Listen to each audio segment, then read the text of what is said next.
everyone. Welcome. You're doing that crowd thing where you all kind of converge in the back corners of the auditorium, which is okay, but please feel free if you want to come forward. I'm Fawn Ring. I am the new director of, I think I can still say new. It's just 4 months, so I'm going to say it until 6 months. I'm the new director of lectures and performance programs here at the Art Institute of Chicago, and I want to welcome you on behalf of Museum Education and also the Department of Photography. We've invited 4 renowned scholars here today: Blake Stimson, Judith Russi Kirshner, Teresa Kittler, and Nicoletta Leonardi, who's going to join us via Skype from Florence.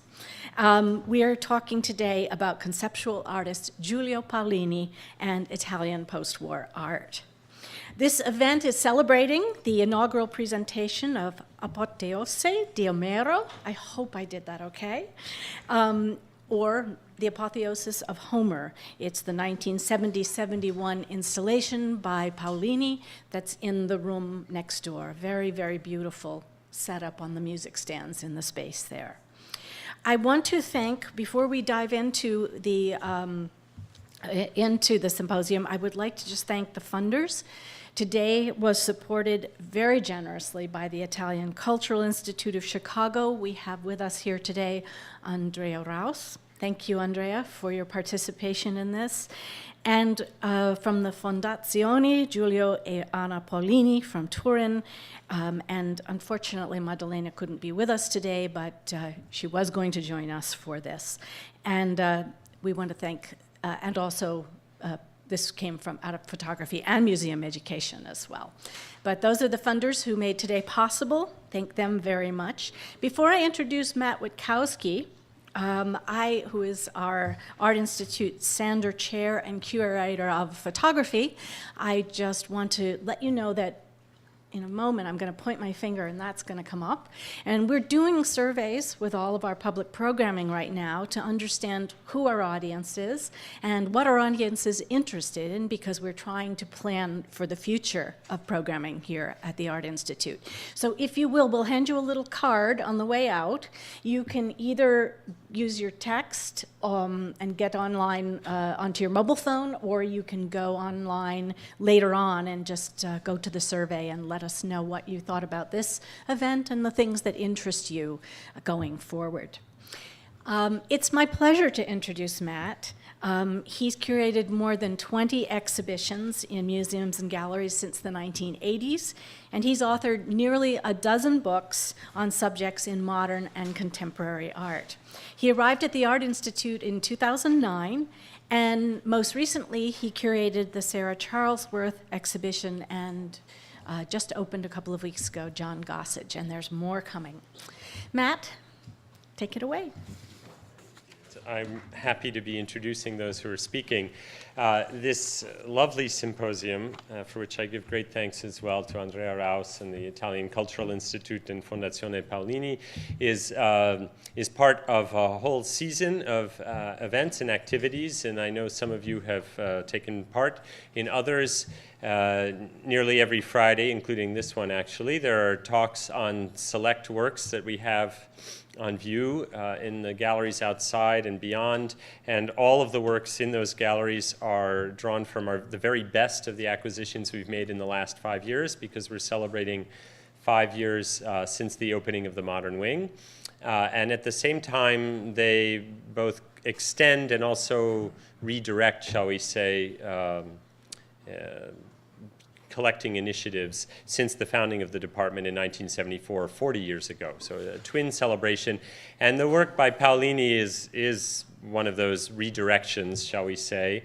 The museum had done a lot of work to present artists in the 1960s and 70s, especially from Europe. There was a great show called Europe in the 70s held here, and another Idea and Image in Recent Art, both curated by Ann Rorimer, that brought work such as this to Chicago, really almost the first anywhere in the United States. But not so much of it was able to be acquired, so we're really, really happy to have purchased this work as a restricted gift of Helen and Sam Zell, and to have it on view for the first time. We actually got it a couple of years ago, but it's only just gone out. It's a key piece by Giulio Paolini, who is still active, happily. Got an early start in the early 1960s, ahead of the Arte Povera movement, and then was bundled into it, but had his own set of interests, very much centered on classical and Renaissance art. Interestingly, for me as a photography curator, although Arte Povera was, part of a whole turn toward the mass media in the 60s and 70s on the part of fine artists, not so many of the Arte Povera artists engaged in a long-term way with photography. And Paolini, though, worked with photo emulsion on canvas and photography in various ways, starting already in 1965, which is quite early. He was very inventive in his uses, and what I think is especially great about the piece that's just outside the auditorium is that it seems to take so many forms. For one thing, the installation itself can be assembled any number of ways, and it has been since it was first presented in 1970, and it's been shown at least once, nearly every year since then. So it's one of the most visible pieces by Paolini, but I should add that there is no edition of it. There are only 8 copies, and there's none in the United States except this one. So it's great that we can see such an important work right here. But it takes many different forms, clustered and scattered in more sacral spaces and in more just sort of pedestrian spaces.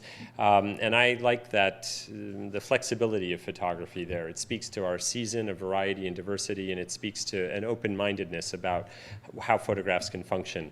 The piece is several dozen movie actors, as you've seen, playing famous historical characters, but presented as if they were scores to be played for an orchestra. It's funny, among other things, and we need a sense of humor in our serious art. So it's really great for a lot of reasons. And the soundtrack, you should listen to it, is just simply reciting the names. At the first showing, actually, there were actors live saying these names. So you also have to imagine it as a musical performance. So we are going to go out in these talks from Paolini outward to other subjects in Italian art of the 1960s and in photography of the 1960s and 70s. I hope that it will work to do it this way. I was sort of hoping that everyone could talk one after another, so I'm going to say something about the 4 speakers now. But there's plenty of time for questions, and you look like a lively and interested group, so I hope you won't be shy. So I'm just going to tell you something about each of the speakers now, and then sit down but guide some questions after each talk. Blake Stimson will be our first speaker.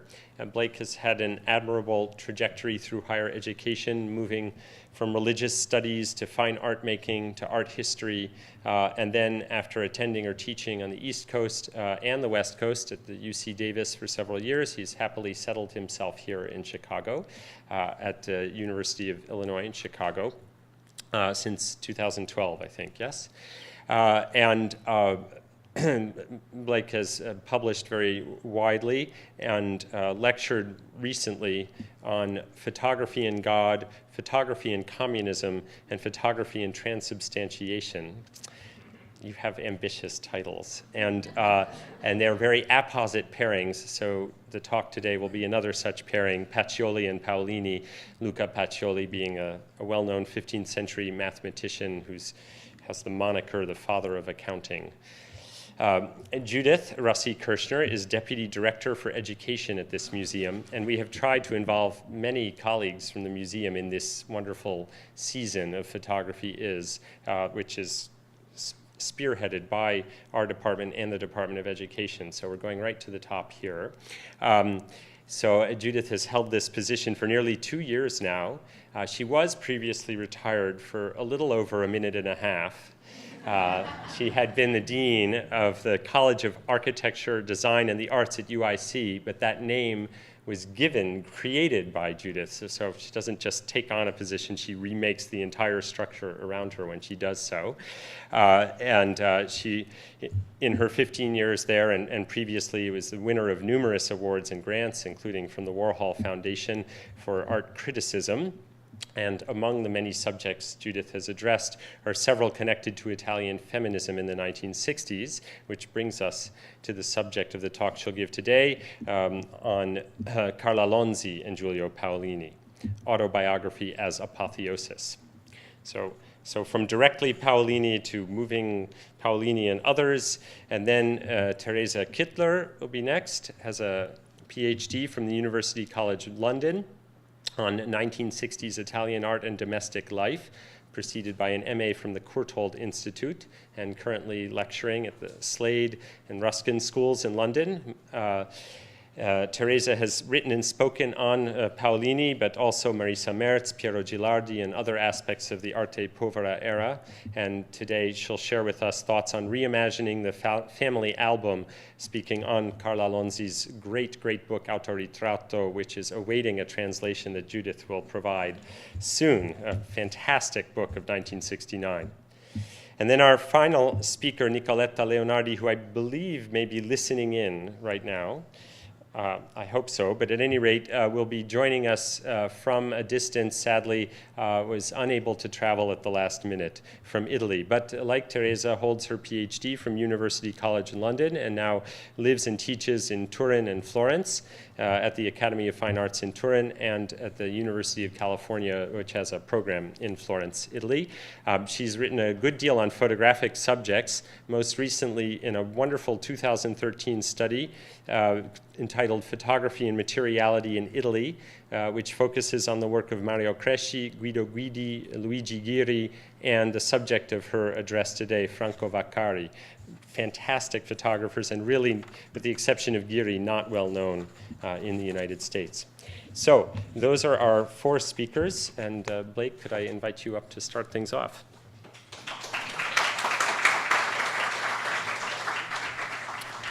Thank you, Matt, and I think Judith as well may have had something to do with me being here today, and I'm delighted to be here. I thought maybe I'd start off with a bit of an apology, and that is to say that I come to you as a kind of interloper. That is to say, I'm not really a specialist in Italian art of the 1960s, or Italian art generally, or certainly Paolini. So I'll really be addressing the topic very much from the standpoint of a kind of generalist. And that level of generality might already be suggested by my title, Pacioli and Paolini, so thinking in a very broad range, and also perhaps from the various titles that Matt so kindly referred to in the introduction. Generally speaking, what brings me to this topic, or the way in which I'm approaching this topic, is a concern that I've had for some time now with thinking about humanism and anti-humanism together, and saying that these two things exist in a kind of interdependent relationship, and really always have, ever since, in any kind of history of humanism that we might try to generate, there's always been a kind of accompanying anti-humanism that goes along with it. And I want to think about those two things together as having, again, a kind of codependent or mutually informing history and relationship. So the way this has played out in my own recent work is I've recently published a book on Andy Warhol, and I'm currently working on a book on Paul Strand, the photographer Paul Strand, and I sort of think about the two of them together. They're not a pairing that is often made, but they, over much of their history, overlapped, and I think of them emerging out of the same set of historical conditions. And so in my sort of schematic thinking about this, Andy Warhol plays something like the role of the anti-humanist to Paul Strand's humanist. So the way I'm going to be thinking about Paolini's work in the context of my presentation here is to be thinking about it in that schematic way, and as such, Paolini really kind of plays the role of anti-humanist in this larger context of the relationship between the two. So we might begin with these two pictures. Well-known work on the left, L5 from 1965, and a kind of Hamming photograph that includes Paolini in the center, also from 1965. What I want to say about these two works is just something very, very general, and that is to say that the work on the left, by virtue of its title, Delphi, is already performing something that I want to highlight in Paolini's work, which is that he was a kind of, or is a kind of classicist or neoclassicist. That is, he is making classical references again and again and again throughout his work. And so we can take that just on the level of title alone, Delphi, right? But we might also see it more broadly and perhaps more interestingly in the use of form that he is concerned with. That is to say that the formal properties that come up in Paolini's work over and over again are what we might call rationalizing, right? Systematizing, that they're all about a certain kind of order. So we can see that in a very kind of rudimentary way in Delphi in the use of the cross form used by the stretcher bars used to make a canvas, and in the analogous relationship he's setting up between himself, this is a self-portrait, and the form of the work itself. So indeed, we can see, and of course in this picture on the right, the idea that they're all, in a way, forming geometric forms of one kind or another. They're making themselves over into rationalized, orderly form, is what I want to highlight in that picture. And indeed, we might say this is a quality of classicism generally. So just to show a few other examples, early examples of things that we might think about in this neoclassicizing way, we can look at this young man looking at Lorenzo Lotto from 1967, where he simply took a photograph of a Lotto painting and reproduced that and called our attention to the fact that, of course, it's not just Lotto looking at his subject that he's painting, but also the subject looking back at Lotto. So there's a certain kind of symmetrical self-referentiality going on, and in establishing that binary relationship between Lotto and his subject, between Paolini and the Lotto painting, between Paolini, the subject that Lotto painted, and Lotto himself, there's a kind of internal, logical, rational systematicity that's produced. And again, on a very, very rudimentary level, right? So with this work on the right from 1968, The Invention of Ingres, where he takes a Raphael self-portrait and then takes the copy of the Raphael self-portrait, which is a little bit different from, of course, just by virtue of being a copy of it, a little bit different from the original, and superimposes the two photographically, and again, produces a kind of internal relational system out of that, overlay, right? And then, of course, with the Apotheosis of Homer as well, again, another thing that makes an obvious classical reference, but also creates its own internal system. And as Matt was pointing out in his introduction, this is something that's rearranged differently or arranged differently whenever it's installed. And that sets up a kind of internal system of relations between the component parts. And we'll go into how we might think about that, other than to make that just, again, most basic formal observation. So classicism, generally, we might say, is a process of rationalizing, or is bound up with the idea of rationalizing. It's bound up with the production of system or systematicity. And we might say that there are two levels to this rationalizing process. On the most basic level, the lower level, we can say it is the production of analogy, or it's a process of mirroring, right? So if you take something and you make a mirror image of it, already you have a system, right? You've got these two things that are in relationship to each other. On the higher level, it becomes a more elaborated form of system, something that we might associate with, among other things, geometry, which is, again, a theme that reoccurs in Paolini's work, throughout his work. The other property that we might associate with classicism is that it is bound up with humanism. It's bound up with the idea of the production of a human self that somehow is a kind of autonomous subject, right?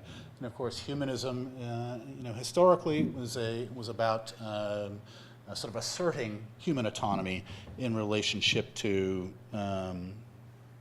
God-centered systems of understanding. So all very basic stuff. So what I want to do with this slide, this is a quote on the left by Kaja Silverman from a book that's coming out this coming month, I believe. And then a quote on the right from Walt Whitman's Leaves of Grass that she cites in the book and that she's referring to in this passage. Her book is about the history of photography, and it's really thinking about the history of photography through the idea of analogy, right? So that basic analogical, dualistic system that I talked about as being the lower order of any classicizing move. And she says, she makes an important distinction at the beginning of the book. She's trying to say that when she's talking about analogy, she means it in a particular way. And the way that she means it is in the way that Walt Whitman refers to here. That is to say, in terms of what he calls a vast similitude. Okay? So that vast similitude, Whitman goes on, interlocks all spheres grown and ungrown, et cetera, et cetera, et cetera. Really what it's trying to do, really what it's accomplishing as a piece of description is to say that the process of analogizing something is a process of universalizing. That is to say, it's a process of incorporating everything in the world into one totalizing understanding, right? So you make an analogy between yourself and somebody else, and then somebody else and somebody else, and then you and other parts of the world, and you incorporate all those things into your self-understanding. Ultimately, in Whitman's case, and in the way that Silverman is trying to think this through, this is the process of producing something like the idea of a universal subject, right? Or to put it in other terms, in old-fashioned terms, it's like producing the idea of God, ultimately, right? God now understood in humanist terms, right? But a universalizing, all-incorporating subject. So this is one process of analogy, one process that we can associate with the history of classicism, right? But there also might be said to be, well, let me see what I'm doing here. Okay, so that process then we might associate with, among other things, with something like modern classicism or modernist classicism, right? So we might take this famous Chardin painting as an example of it, and the bubble that the boy is blowing, oftentimes gets interpreted as the production of a kind of self, the production of an image of a world that he's completely absorbed in, right? Himself creating, right? And it's a way of speaking to that desire for a kind of universal subjectivity. So too, we might think about Malevich's Black Square doing the same kind of work. There are many, many, many other examples. These are kind of arbitrarily chosen, right? But it's reaching for that idea of the universal, and with that, there is a kind of promise of a universal subject. Great Enlightenment modernist ideal, one that really is very little with us now, but we still remember the residue of that, right? So we might see in both cases that reach happening in the gaze of the beholder towards the Malevich, right? Trying to sort of incorporate themselves into an understanding of the world, and with the boy's absorption, as Michael Fried famously put it, with the experience of the bubble. So by contrast, we might say there is another, in addition to that modernist or modern classicism, we might also speak of something like a postmodernist classicism, right? And we see, again, myriad examples of this. This, again, is a kind of arbitrarily chosen one, but we might think about, Warhol's aim in posing for this picture, right? And casting himself, in relationship to this classicizing reference. Part of what it's doing is producing that doubling, that analogy. He's analogizing himself, right, to the classical ideal here. And indeed, that basic process, dualistic process of producing an analogy, producing a kind of doubling of the image, right, was part of his motif, a central formal property throughout all of Warhol's work from a very young age until the end of his life. We can see that, for example, here, where he's producing the image of Marilyn, and then he produces with it the blank, as he called it, right? A kind of second canvas that functions as something like a mirror reproducing the image of Marilyn. Or we might see it in this self-portrait on the left here. Not only is he producing a kind of doubling by doubling his gender, right, by making himself up as a woman and posing for the photograph, he's also producing a similar kind of doubling spatially by establishing his relationship to that dark section of the photograph on the left, right? So the camera, instead of pointing it straight at Warhol, it shifts it to the side in order to produce that effect, that doubling effect. Not unlike this, funny portrait of Roland Barthes on the bottom here, where we have Barthes' face and then the diamond-shaped window, establishing again a kind of duality, a doubling, an analogy, again producing a kind of system on a very simple level by establishing that relationship. So too, this Warhol piece on the left. We might think about Robert Smithson, who you see on the right. Again, using collage now in the Warhol to produce another kind of analogy. We might also think about Smithson posing here in front of his early work as doing something similar. So too in Smithson's work, again, another kind of arbitrarily chosen example of this idea of postmodern classicism, the way in which he used mirrors in his work again and again and again to produce that idea of the reflection, right, that establishes that binary system, that binary relationship to the world, just like Warhol's blank canvas, which functioned as a kind of mirror of Marilyn. Or we might see it in this work here, a kind of latter-day spiral jetty that he proposed to a mining company, where he produces at the bottom of an existing copper pit, produced a sort of miniature version of the spiral jetty in a reflecting pool. And the idea is to take this big sort of wound in the earth and again turn it into a self-reflecting system, right? Culturalizing industry and so on.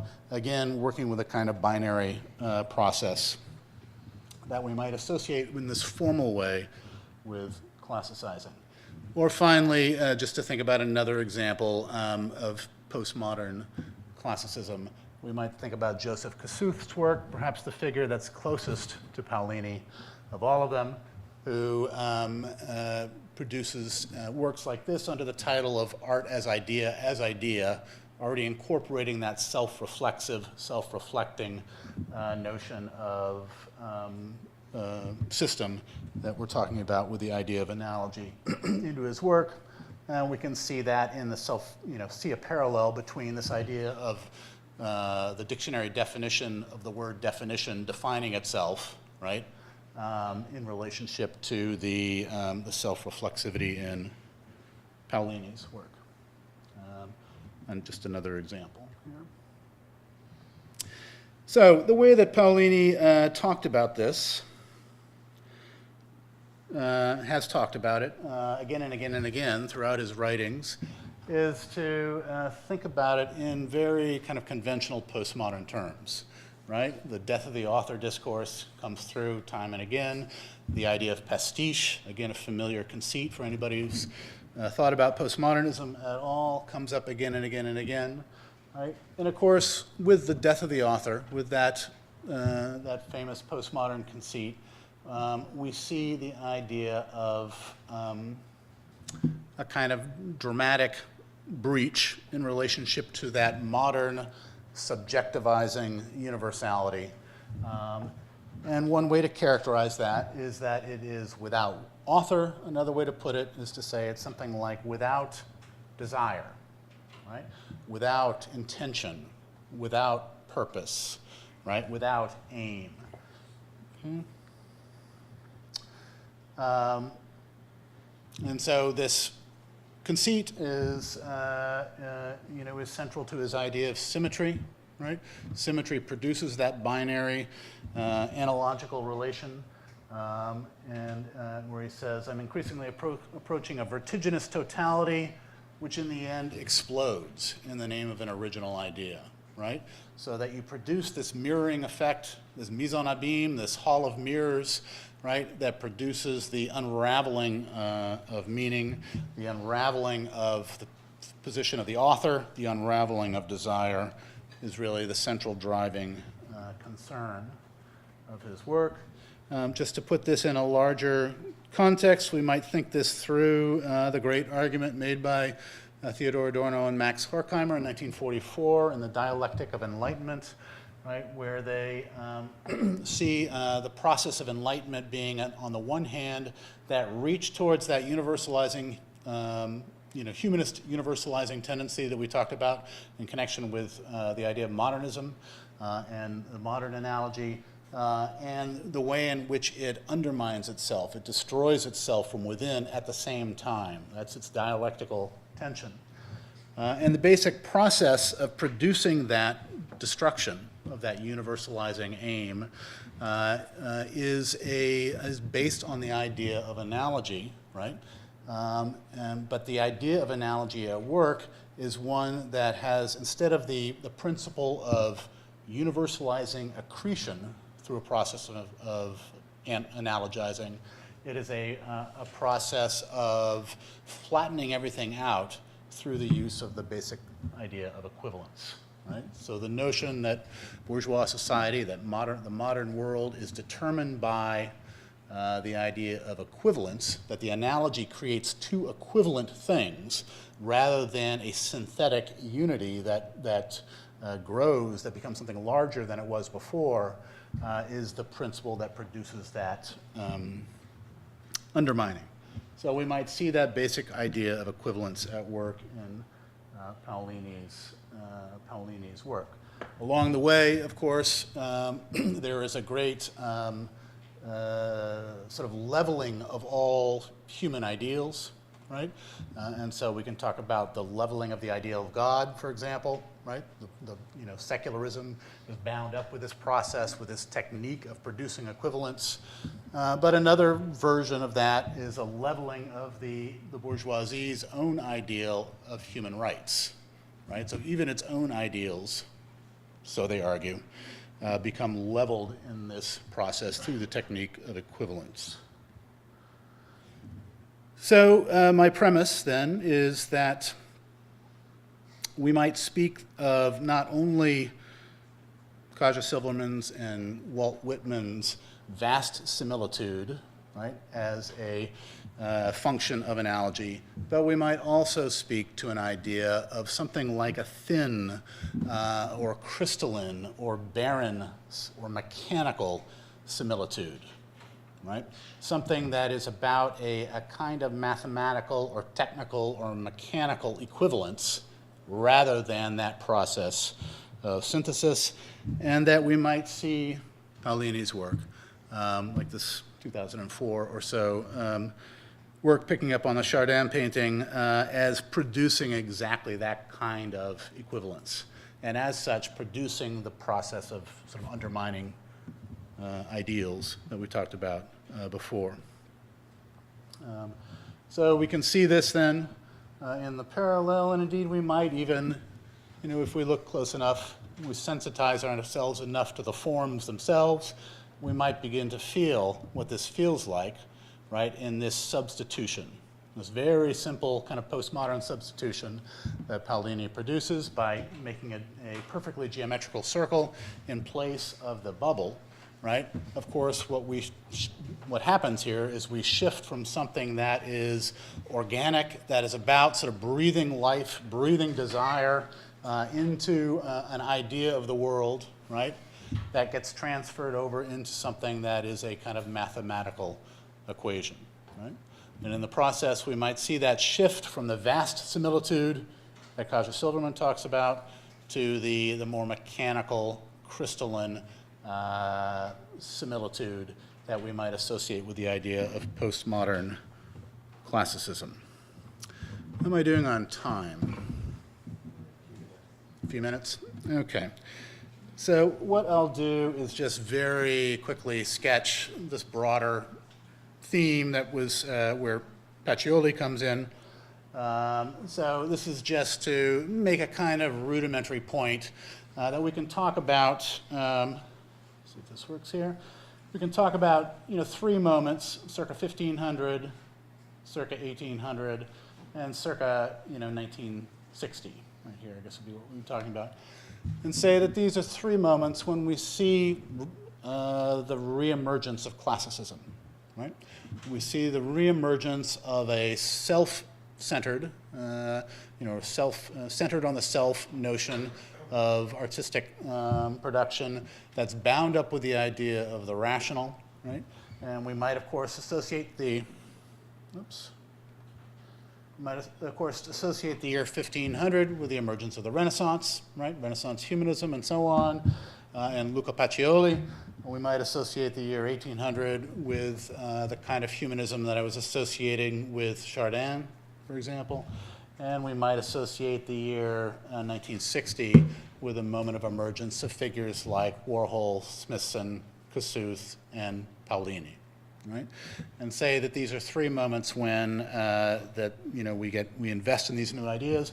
And of course, what this little chart tells us is that these are moments of dramatic transitions in the production of wealth, right? These are moments of great advances in the capitalist economy, right? That we can locate with those moments, and of course, thinking those two things together, thinking the history of the economy, right, together with the history of art in this way, is a kind of rudimentary art historical gesture, right? Something we won't, be able to flesh out in much detail here, but just to suggest a way to think about this and frame it. So Luca Pacioli, the great Franciscan friar, friend of Leonardo's and Alberti's and many others of the period, and most famously the elaborator, if not inventor, but elaborator of, and certainly popularizer of, double entry bookkeeping, right? The basic system for keeping books that we still use today. And as such, somebody who really is often attributed to being really a kind of engine for the growth of capitalism in the 16th century, right? We see him here in a portrait of him where he's thinking about this kind of Platonic form. And of course, that Platonic form itself then becomes a kind of artistic ideal, right? A way to think about form.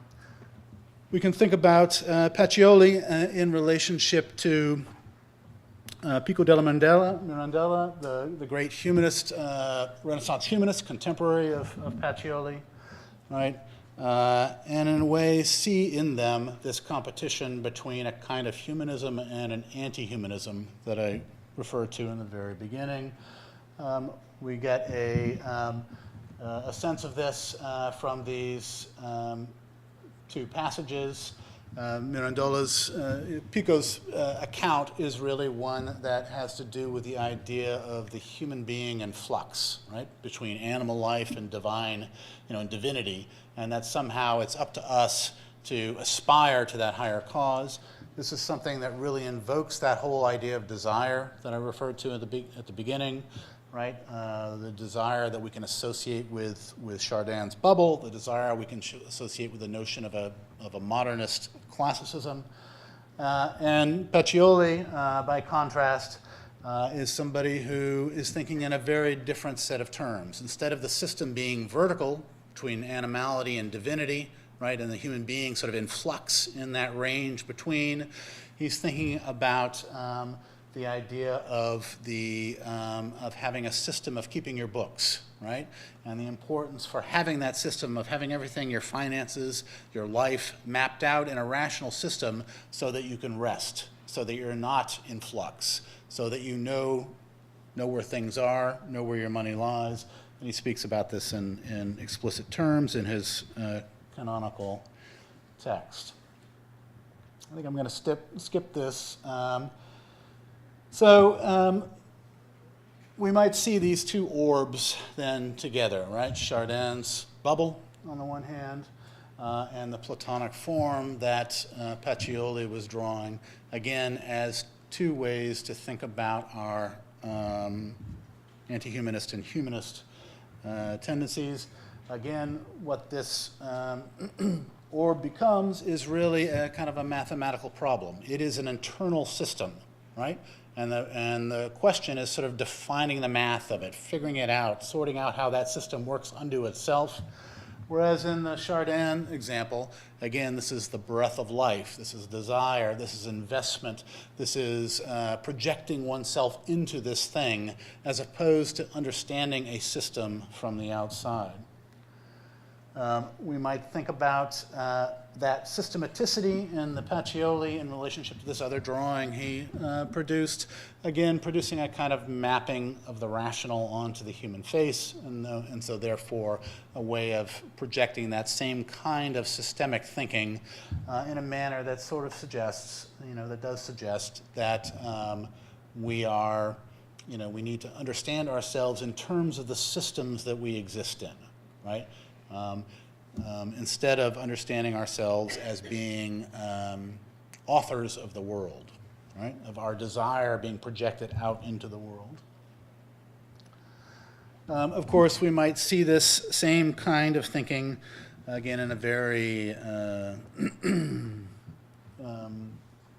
loose way, essentially, but we might think about this same kind of thinking throughout a long history of the production of forms and the way in which and how they impact how we think about ourselves. So the Crystal Palace, the great Bauhaus Gropius factory, Baron's factory, or even think about it in relationship to our own, gadgets and so on today, and the way in which they call on us to be subjects in the world.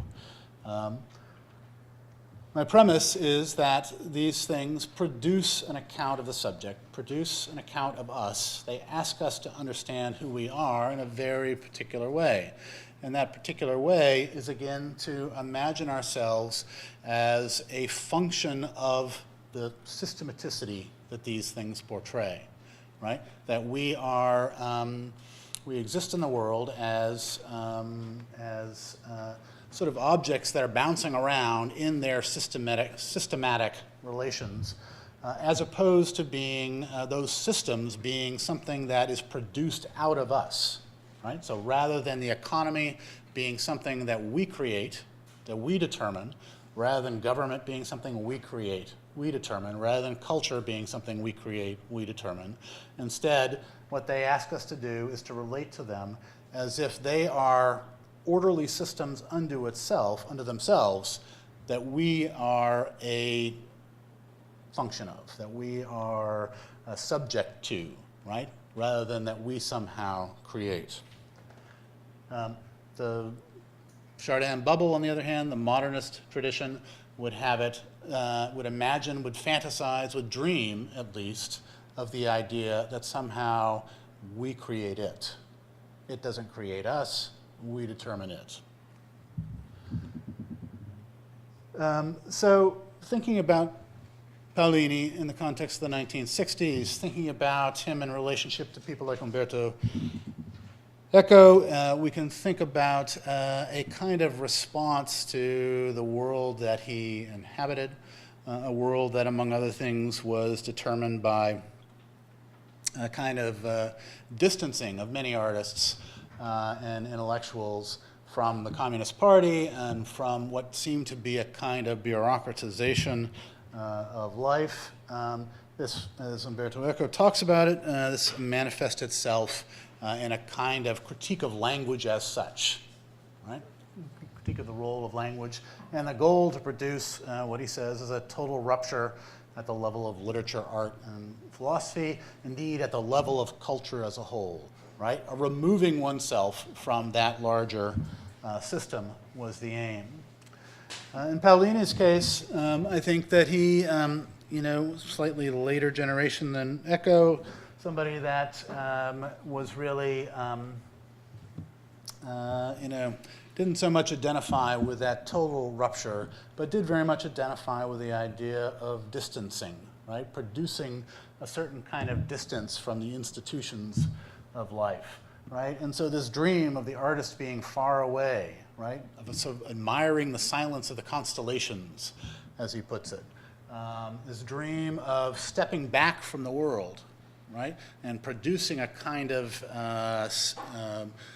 system that you can admire and gaze at was part and parcel of that distancing. We can see this very much in the words of Italo Calvino writing about Paolini, right, where he says, in Italo Calvino, of course, being very much a kind of post-communist, somebody who's very much bound up with distancing himself, right, from the political tendencies of the early post-war period.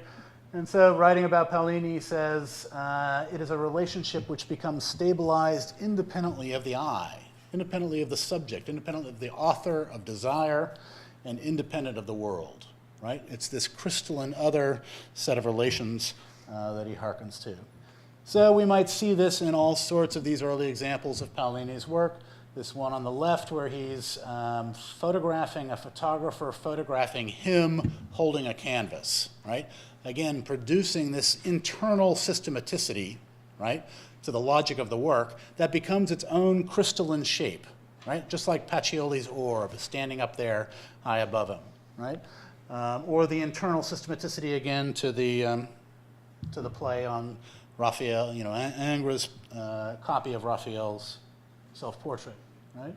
Or these two works from the mid-1960s, the one on the left, which is a self-portrait, a photograph he took of himself carrying a painting across the street, and then 2 years later, he took of himself carrying the photograph on the left across the street, right? Again, in creating an internal systematicity, right? That becomes this crystalline external thing, external to the subject, external to desire, and so on, as a sort of safe space, right, away from the world that we inhabit. Just to put this in the context, a larger context of conceptual art, we might think about it in relationship to the kind of internal systematicity of this dialogue happening among the art and language group, right? Those of you who know art and languages work, it's all about kind of cross-referencing, right? Internal references within the work itself, right? That sort of separates itself from the world in all its kind of complexity and intricacy and so on. And so this is, this together with Paolini is sort of my figure of anti-humanism, together with Warhol and Stimson. Time? Okay, one more slide. On the right, we see Hans Haacke doing something very different. I won't go into this, but if you know this work, Der Bevölkerung, to the population, playing on to the German people here. It's a very different thing. And then finally, last slide, we might just leave it with a quote from somebody slightly older than Paolini, Franco Fortini, right? But really very much operating in the same period, writing in 1962 in a poem titled Translating Brecht. Right, he writes, "Right, I say to myself, hate those who gently leading to nothingness, the men and women who are your companions and think they no longer know. Among the enemy's names, write your own too." And so what I would leave you with then is just this idea, Fortini's kind of moral commandment, right, to not only produce that external system, but to draw yourself back into it, to realize your own complicity, your own involvement in that system as a kind of latter-day modernist counterpoint to Paolini's postmodern classicism. So thank you. Sorry for taking too much time.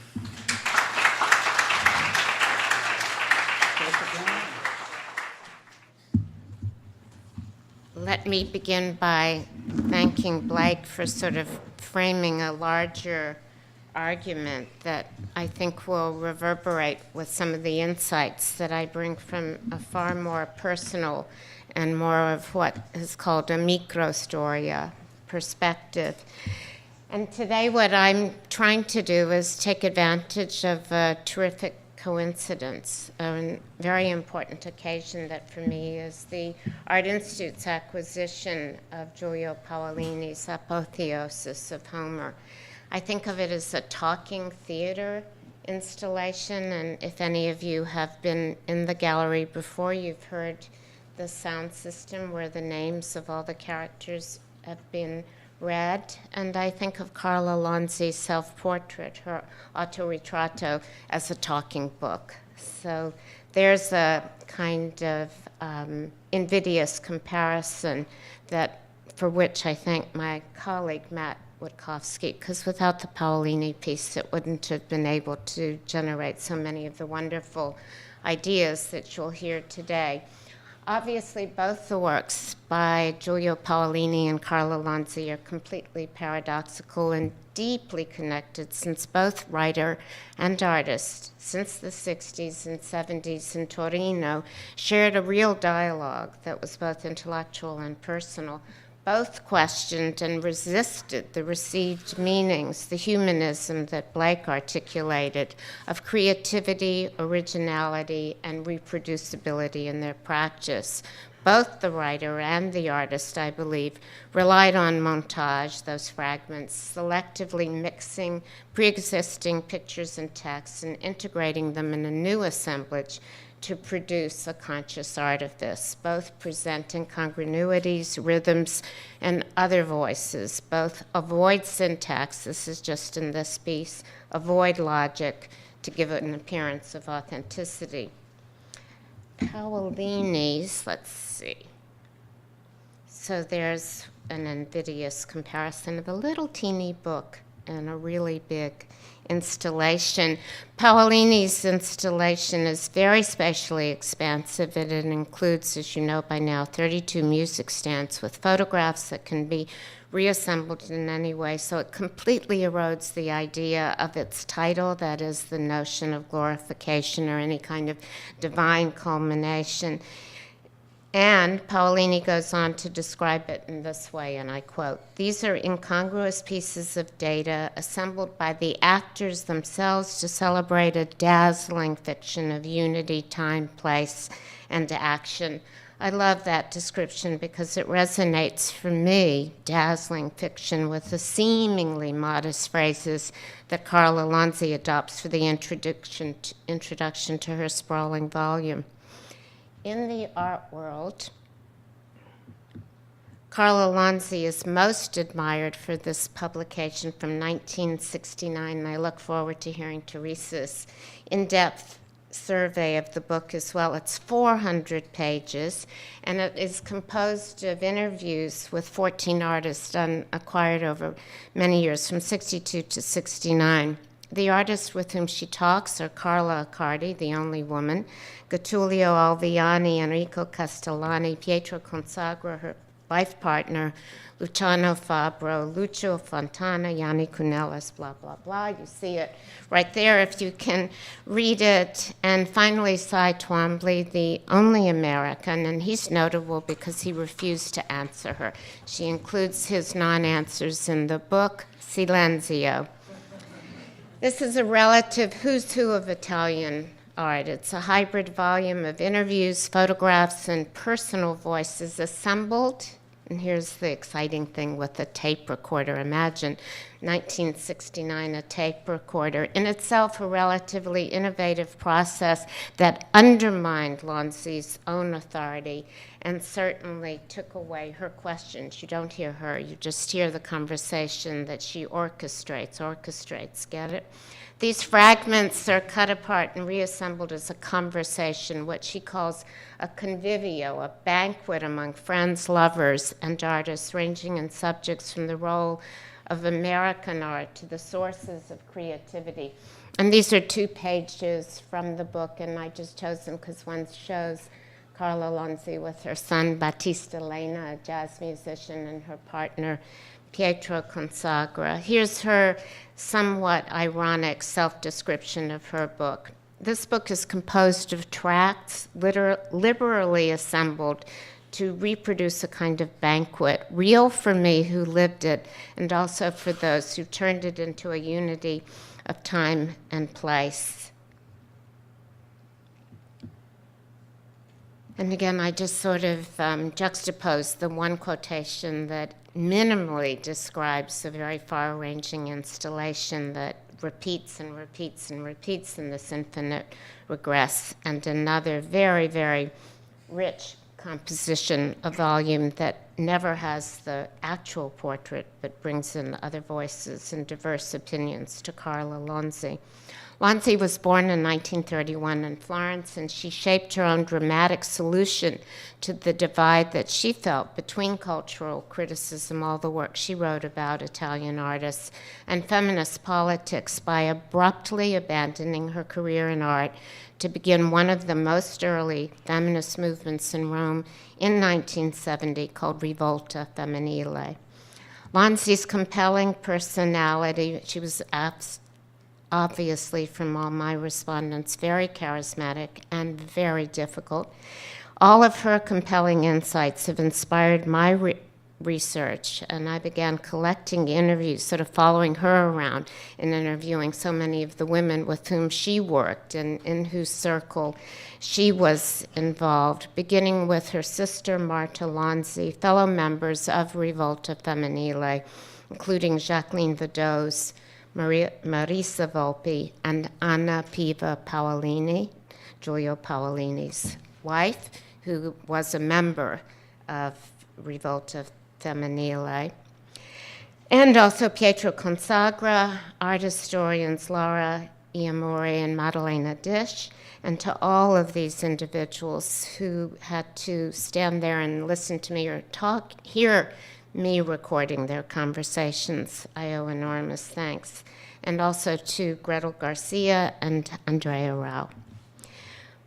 Both careers of our individuals were formed against the glorious and suffocating background of Italian art history, and it exerted an enormous, not always positive, cultural pressure on contemporary practice, which culminated, I think, as Blake suggested, in the 60s and in the 70s. It also culminated to a certain extent in the category that Germano Cilant invented called arte povera. And indeed, there still is a critical tug of war about whether Paolini, who was born in 1940 and trained as a graphic designer, can be considered an international conceptual artist or an arte povera artist.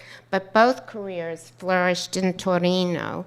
And this is my photograph of a street in Torino. It's kind of a cheap shot because the street leads right to Paolini's studio and home.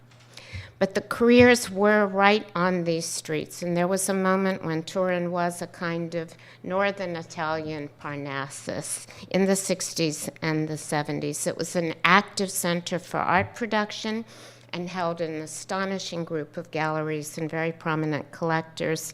I can't begin to draft the differences between the post-war American and European neo-avant-garde cultures in that period, but I can tell you a little bit about regional identity by referring you to a wonderful exhibition catalog that Ida Gianelli, also a member of Rivolta Femminile, produced an exhibition, and I'll mispronounce this a little bit, Teresa, Un'avventura internazionale Torino sperimentale.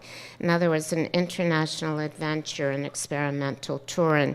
And those exhibitions highlighted the richness of exhibitions that were launched in Turin by John Enzo Speroni, Christian Stein, and most importantly, perhaps by Luciano Pistoia, who was the owner of a gallery called Notizia.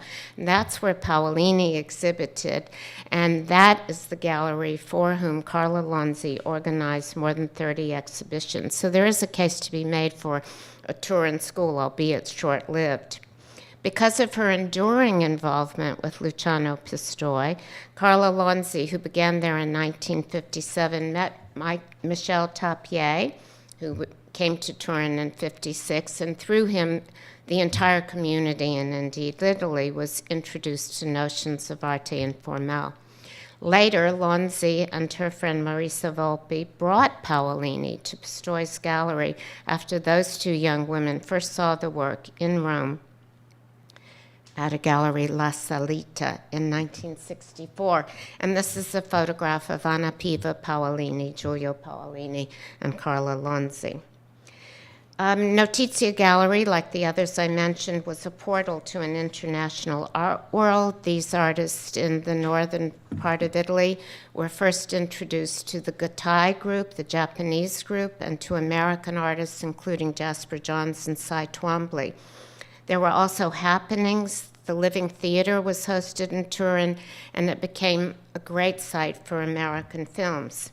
Indeed, Italian artists witnessed the shift from informal art to abstraction and participated in the dynamic between realism as well as the confrontation with the capitalist challenge of American pop art that was shown in Torino and had been very debatable since the 1964 Biennale, where Rauschenberg won the Golden Lion. One example in Lonzi's self-portrait is a comment by persistent comments by Giulio Torquato, who opines that the imagery of Warhol's American tomato soup can is not an accidental formality, but rather should be read as a vestige of the scarcity of food in the U.S. and the kind of food that saved the American population after the Civil War. Turin was a small town. It was a regional center, but it had, as I said, an enlightened gallery of modern art as well. And in 1940, I don't remember exactly the date, but very recently, in the last 5 years, Paolini, in an interview, was speculating about the role of Turin. And he says, at that time, as we know, Turin, for complex reasons and some mysterious reasons, experienced episodes that will probably prove to be the most significant for Italian art. Maybe because it didn't have a sort of glorious artistic and cultural history compared to other cities like Rome and Florence. Turin was able to meet the challenge of an evolution in the sense that international contexts brought new and unexpected ideas, and also because of who was there. You know, it was the right time and the right moment. It's as though no one could make a bad work of art in Turin in 1969. So again, Speroni, Christian Stein, the publisher, Giulio Einaudi, Italo Calvino, as our colleague just mentioned, Carla Lonzi, and then collectors Corrado Levi and Saverio Bertoni. Similarly, and I have to be sure that I'm being fair, there were other critics who moved away from the sort of traditional cultural conventions of people like Roberto Longhi, who was Carla Lonzi's very distinguished art history professor, and Gian Giulio Argan, with whom she argued constantly, and who really were the patriarchs of the institutional academic art history and criticism. But mind you, there were other very informed and more avant-garde critics, including Germano Cilant, Tommaso Trini, Enrico Crispolti, and women, Leah Vergine and Anne-Marie Cézot Boetti, among others. And yet, and here's a newspaper article right after the 64 biennial in Venice that shows this sort of Superman taking away all the money from the Italian economy, so much for the Italian economic miracle. Both Lonzi and Paolini's Torino convergences also must be positioned against another kind of backdrop, a more violent one, of political turmoil, worker and student strikes. And what you see here is an image top of a protest at the Venice Biennale, and then below of the Milan Triennale, where there also were protests against what was seen as a sort of fascist organization of those highly competitive exhibitions. So there is that background. I can't overemphasize it, because one can't be too sure how marginal or central to the work of Lonzi and Paolini the impact of politics was, not just the social and political ideology, but also gender politics. Arte, the one thing I will insist on, though, as everyone knows this, is that arte povera references not only its poor materials, but also the affinity with the proletariat, the workers, the students, and the women who demonstrated in the face of a globally enforced culture industry that was imported from the U.S. Many artists and intelligentsia on the left, as Blake said, had become disenchanted with communism in the face of their disappointment and the failures of Eastern European revolts. Turin itself was the site of many demonstrations, particularly at the factories of Fiat and Mirafiore during the 60s and the hot autumn of 1969. Italian autonomia has little mentioned contact with arte povera, yet the two movements emphasize materiality and radical techniques. They don't seem to be directly opposed to each other. Labeled the hot autumn of 1969 to 1970, there were over 440 million hours of strikes. I like that translated into hours. It's not that many days, but it was serious and very violent, and certainly paralyzed so much of the industry in the North for a long time. Some artists were deeply affected, more so than Paolini. For example, Pietro Giuliardi stopped making art from 67 to 69, and other groups formed around their shared politics, other groups of artists. After 1968, as you know, it was impossible to be detached from the ideological agenda of European Reconstruction and the American neo-avant-garde. As I said, Americanis were attacked in journals, and then finally, by 1978, with the assassination of Aldo Moro and the August 1980 bombing of the Bologna train station, there was a kind of, how shall I say, repression or a quiet period, the anxiety that existed, the violence between civil society and politics. As I mentioned, neither Paolini nor Lonzi were activists, but they operate in the edges between self-reflectivity and self-consciousness, and they both undermined the expectations of their historical tradition through dialogical strategies. Paolini's themes in the Apotheosis of Homer are seemingly clear. He tells us classical, theatrical, and modern, but we have to look through what he says and look through what he does to see the work of art, not just as a work of art, but take in all its constituent parts, for example, the physical and cultural space it occupies. And here again, it's exciting to see it in the Art Institute, where it looks different and will continue to generate different meanings as it is reinstalled, not only here, but in other spaces as well. Again, you know from Matt that the chief components of the Apotheosis are a typescript with a list of 45 characters. They're all actors and actresses, although they are playing historical figures.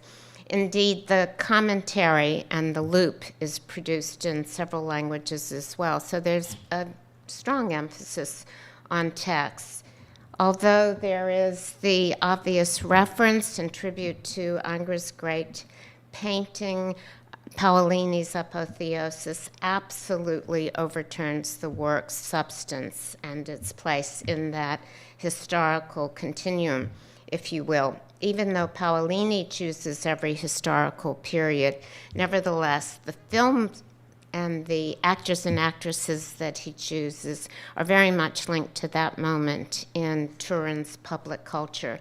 For example, he borrows a lot of actors from one of the funniest mini-series. Actually, I can't bear looking at this anymore. At one of the funniest Italian miniseries ever. Has anyone seen the life of Leonardo da Vinci?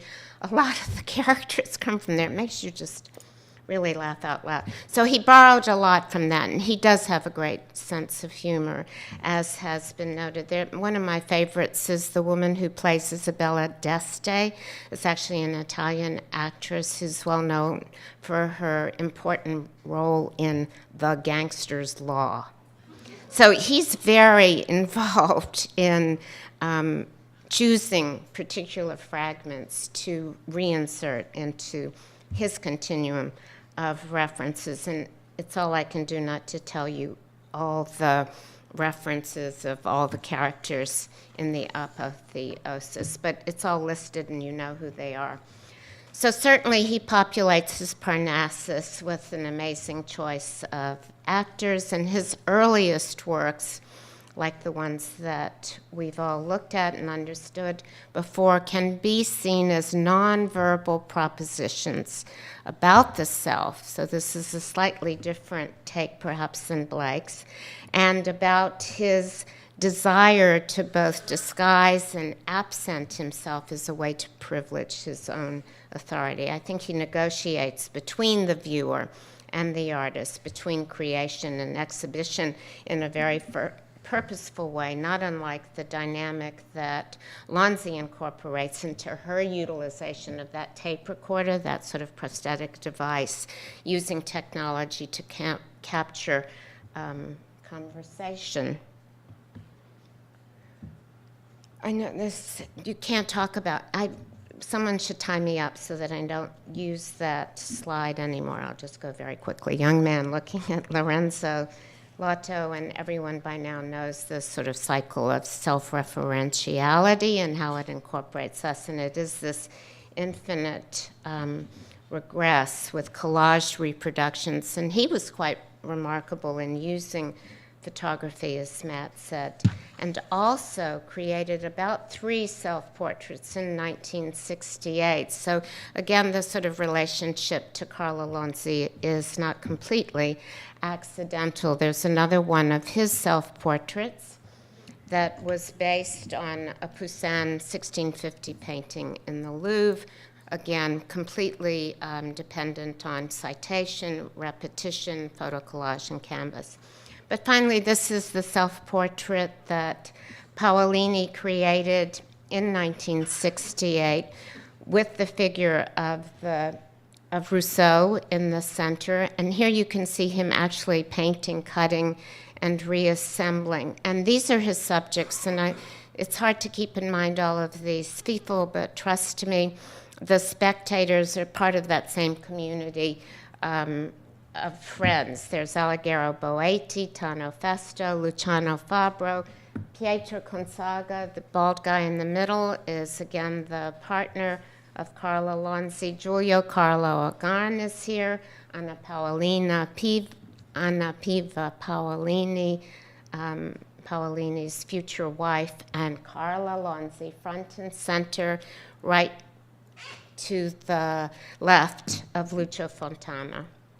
So keep that in mind and recall how this perplexing role of the visual artist invoking non-verbal propositions does indeed subvert the continuum of the reference to the history of art and creates endless, it generates endless meaning as it moves. So here is, and I didn't see this exhibition, I'm sad, this summer at Dominique Levy, the paint, so there is the self-portrait by Paolini. So look at the scale and how very influential it is in this particular exhibition that was about the sort of heirs to Paolini and how the conceptual artists were still mining his work as a resource. The coexistence of reality and fiction exists, I think, in both Paolini and in Lonzi's case, and it's very, very obviously articulated when they use the title self-portrait, where the author shifts from one artist to another and begins to provoke more questions about the invisible director of the narrative or invisible artist who created the work. Let me think about this. So, I think about how an artist uses repetition and this sort of copying and infinite regress. These books are this big, the Lonzi books. They were all published by the feminist Rivolta Femminile publishing house called Libri Verdi. And what I wanted to show you was she also, and her group is also not immune to the notion of infinite regress. So the cover, forgive me for the quality of the slide, the cover has an image of the cover of the book, which has it, you get it.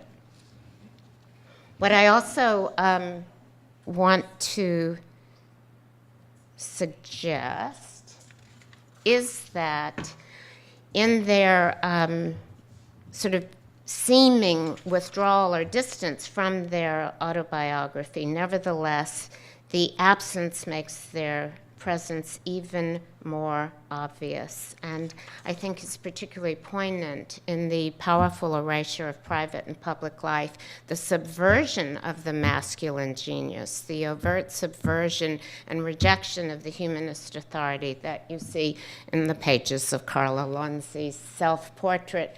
And I don't know if you can see it, but I chose this page just because it has Pietro Consagra and his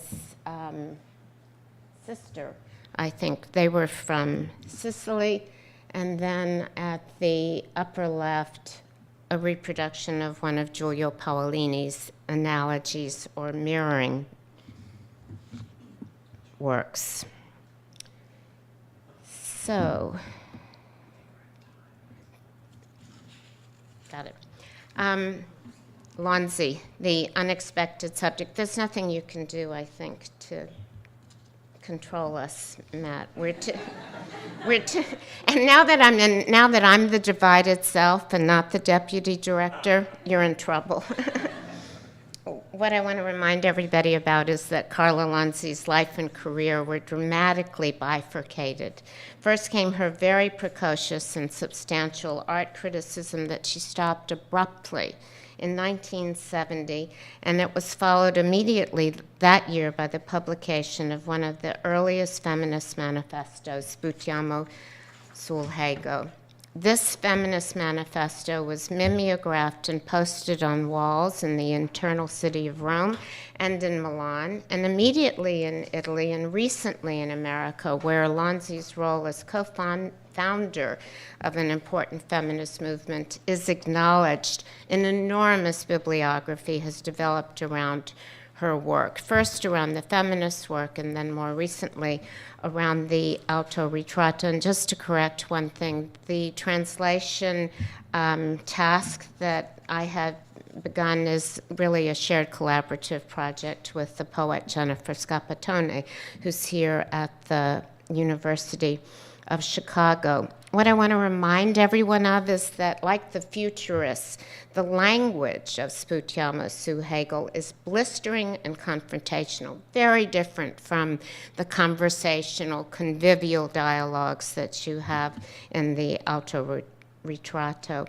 And in its typographical form, this is a difference too. It can be compared to the telegraphic text. I wouldn't really push this comparison with Jenny Holzer or Barbara Kruger. None of these artist critics, sadly, knew Lonzi's work. She died from cancer in 1982. More committed to artists than art, Lonzi's notoriety nevertheless resulted not only from her brilliance as an art critic and a historian, but also from that decision to abandon one career, to shed the false consciousness of criticism, and to become a guiding force in Italian feminism. Lonzi was born in Florence in 1931. As I said, she worked closely with Roberto Longhi. I'm going to keep going. Who was a great art historian in Florence, and her ability to incorporate intellectual references is remarkable. She moved quickly between Lenin's dialogues with Clara Zetkin to the rage of Valery Solanas' attempt to kill Andy Warhol. She clearly read Scum Manifesto. Most of her critical work was done in Turin with Gallery Notizie, as I said, but she wrote more than 100 reviews and insightful introductions. She read criticism on the radio of all the major figures of arte povera. And with this work, she established her own voice as an intellectual participant in these dialogues. In the 395 pages of the self-portrait, all those textual fragments, she goes back and forth between autobiographical anecdotes, gossip, self-aggrandizement, personal positions, and artistic rationalizations. And as I told you before, there's a lot of tendentious comparisons with other artists, and particularly against American artists. The self-portrait is a discursive alternative script for the formative impulses of arte povera. But as I mentioned, and as you've seen, Lonzi incorporated family album-style photographs to interject glimpses of a personal life, a very real, not classical, not rational life into the collective portrait of Italian artists. Preferring the sound of a tape recorder, Lonzi found it to be like condensation more than writing. The oral immediacy of her exchanges survives in the rhythms of her writing. And indeed, some of the individuals who recall talking to Lonzi during this period dreaded getting the phone. When they picked it up, they heard her go click, and they knew that nothing they could say would resist her ability to document it. This kind of documentation, this kind of conversation, as you know, became powerful instruments in the feminist consciousness raising in her group. Her last works were The Solitude of the Critic and Criticism is Power in 1970. I think there's another model for critical practice that Lonzi proposed that proved to be impossible for her and has become generative for us, because what Lonzi called for was a synthesis, not a system, I think, a synthesis of creation criticism, so that the majority of the human population, and I quote, humiliated by the patriarchal structure, might realize all of a sudden a level of high consciousness. Her tone is consistently polemical, and her stance is unrelenting as she rejected equality as a legal principle. She was one of the first feminists to argue for difference, and she underscored the failure of all the major epistemologies, for example, humanism, which excluded women. She renounced definitions of male genius and rationality. She called it the paternal swindle.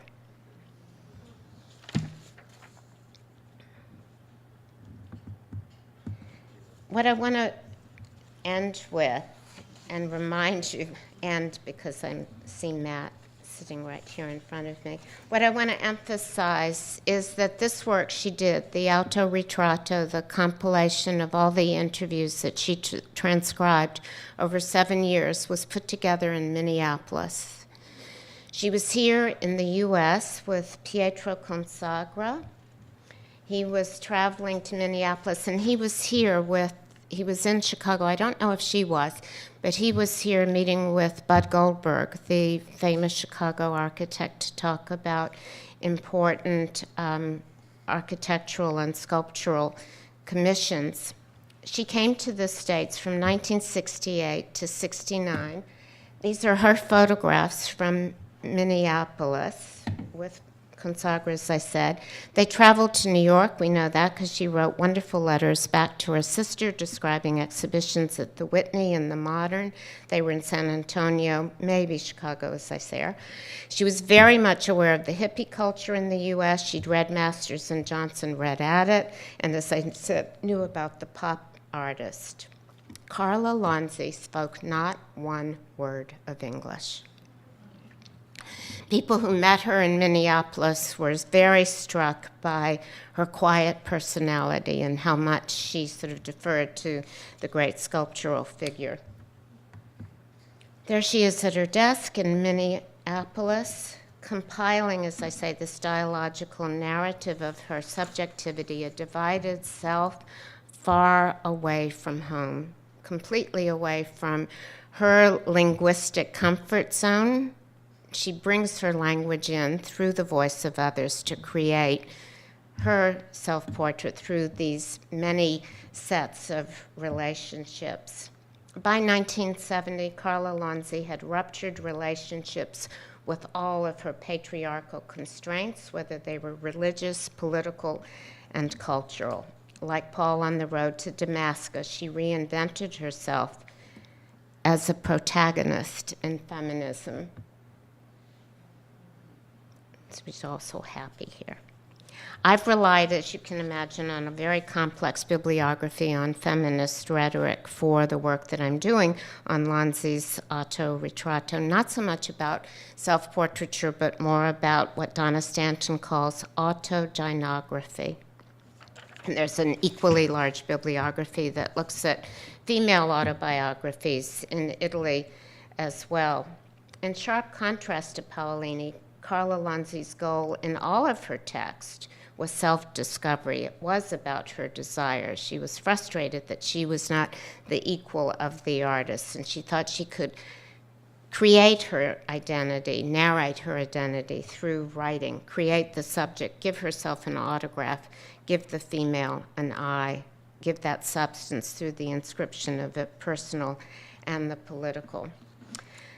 Finally, how can we understand where this self-portrait, the autoritratto, resides, and how can we understand the poignant duality that Lonzi exhibited or performed as she moved from militant criticism to radical feminism? How does her self-portrait, which is not a self-portrait, relate to Paolini's Apotheosis of Homer, which is not exactly an apotheosis? I'm going to suggest that there is a final, tiny, dazzling fiction. I'm suggesting that this is the little Saint Teresa of Lisieux.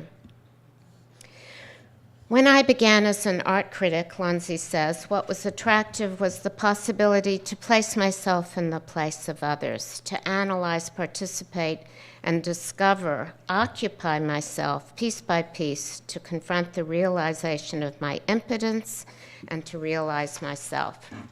So how is it possible in this august group of impersonators in Paolini's Apotheosis that we find Saint Teresa of the Baby Jesus playing the role of Joan of Arc?